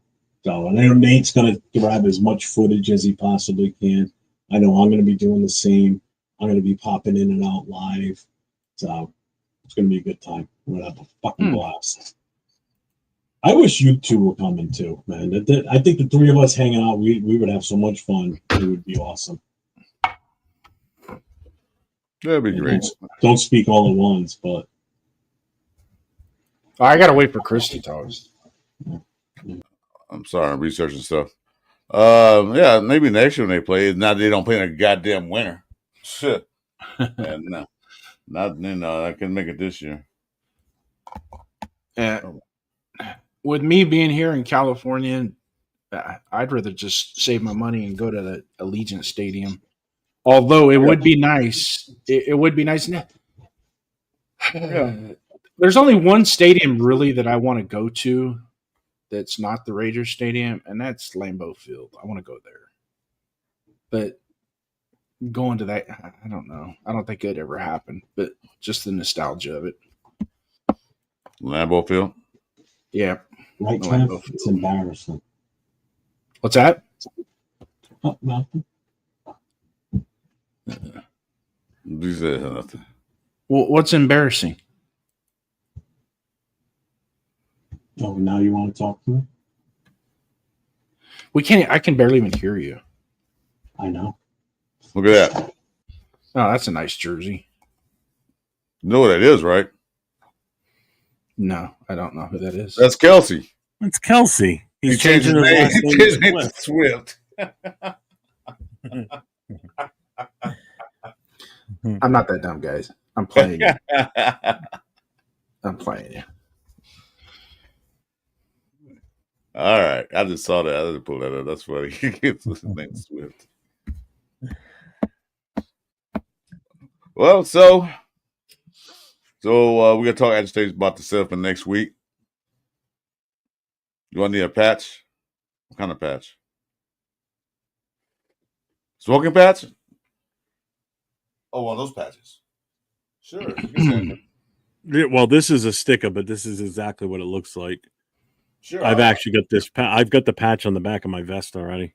I got it last week. That's the autism awareness one. Sure. You on IG, right, Federator? Hit me up on IG. I gave my address. I'm not gonna put it up public. These guys, they probably show up at my house, beat the shit out of them. Ain't nobody gonna show up at your house. Yeah, they will. They'll find you in your shed. They'll hunt you down in your shed. They'll just lock the door and light it on fire while you're in it. Oh, brush fire started outside his house. I don't know what happened. What happened to my cave? Why is it on fire? I don't know. No. You'll hear Chris inside the shed. We saw a couple of big fat white guys back there a minute ago. I said, "Oh, yeah, probably Jeff and Chick." Oh, now we're big fat white guys. Okay. Yeah. What do you have against fat people, man? Nothing. Huh? Yeah. Nothing. I had nothing against fat people. It's more to love. It's nothing wrong. Yeah. Yeah, I'll show you the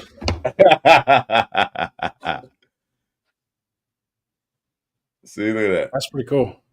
Yeah, it's patch. Yeah, hit me on IG. It's the same as my it's Chris Ford Raiders. Hit me up, and I'll give my address.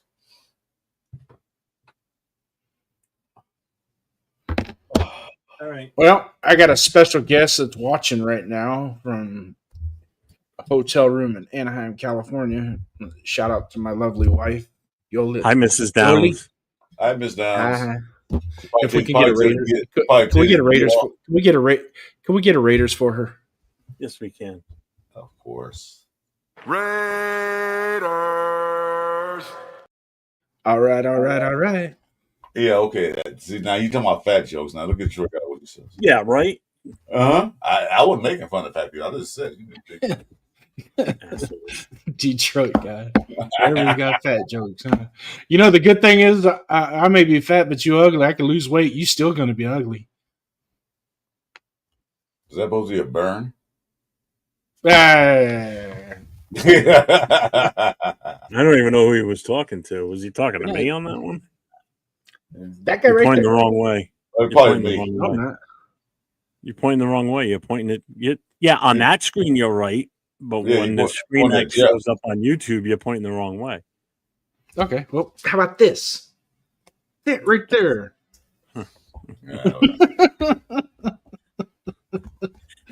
I'll get it right. I got a 50-50 chance. Yeah, I doubt it. Yeah, I know. You can't be on time for you can't be on time for the show, so how you gonna get it right? Remember, you were a cop for a reason. That's because you couldn't pass the firefighter's exam. Oh, burn. Oh, really? Burn! Really? Burn!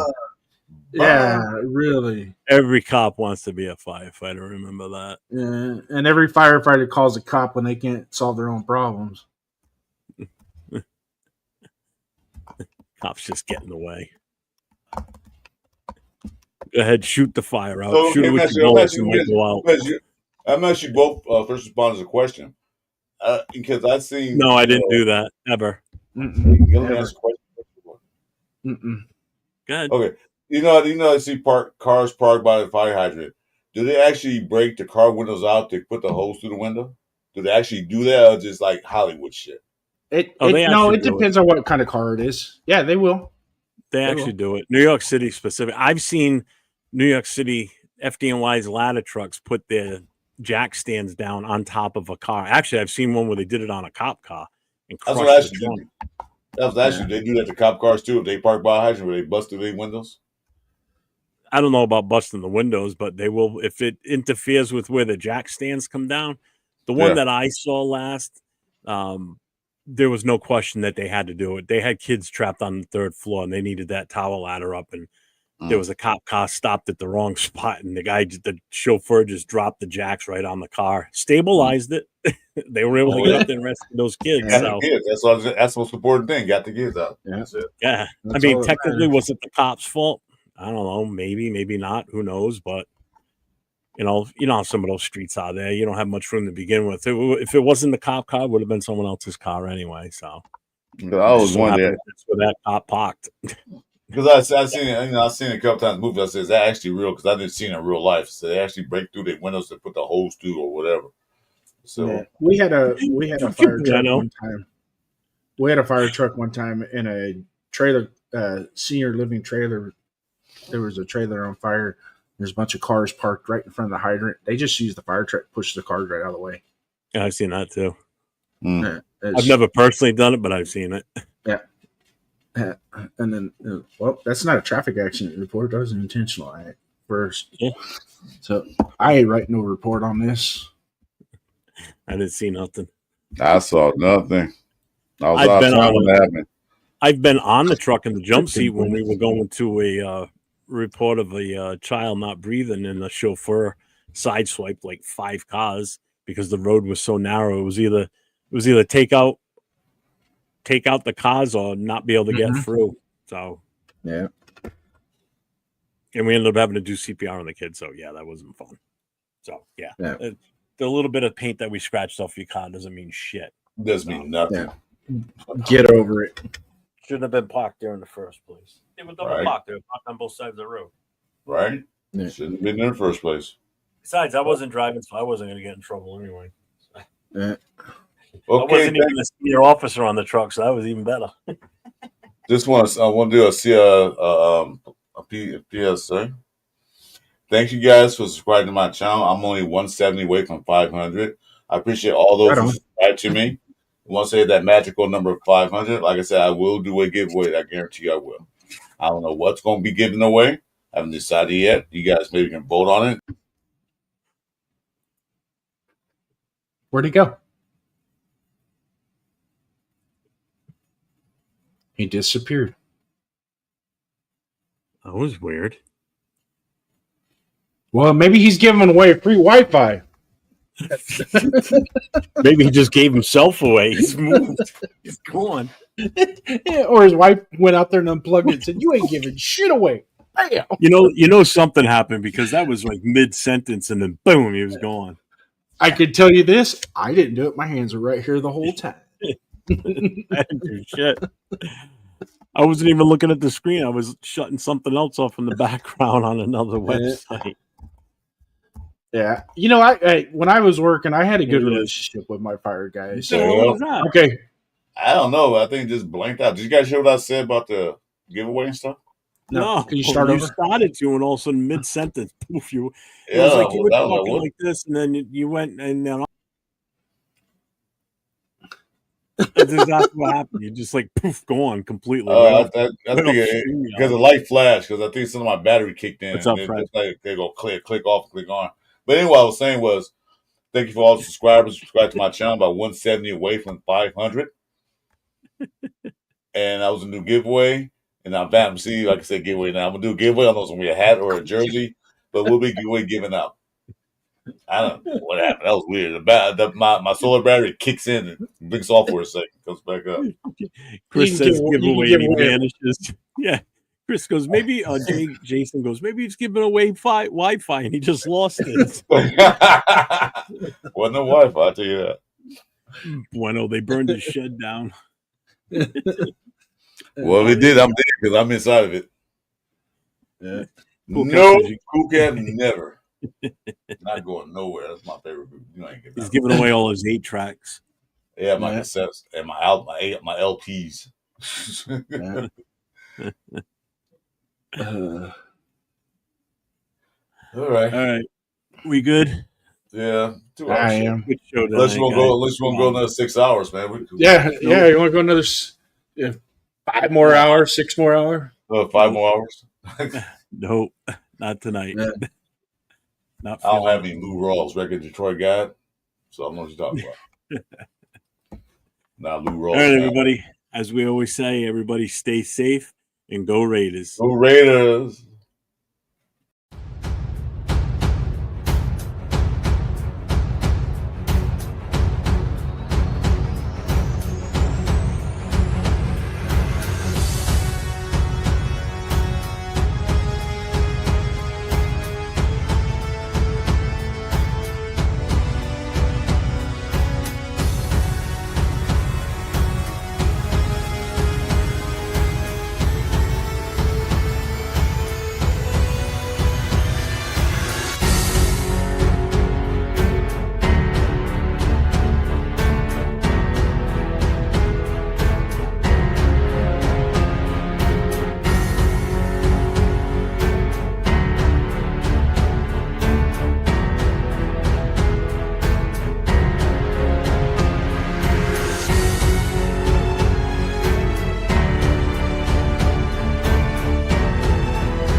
As Charles Woodson would say, Raiders.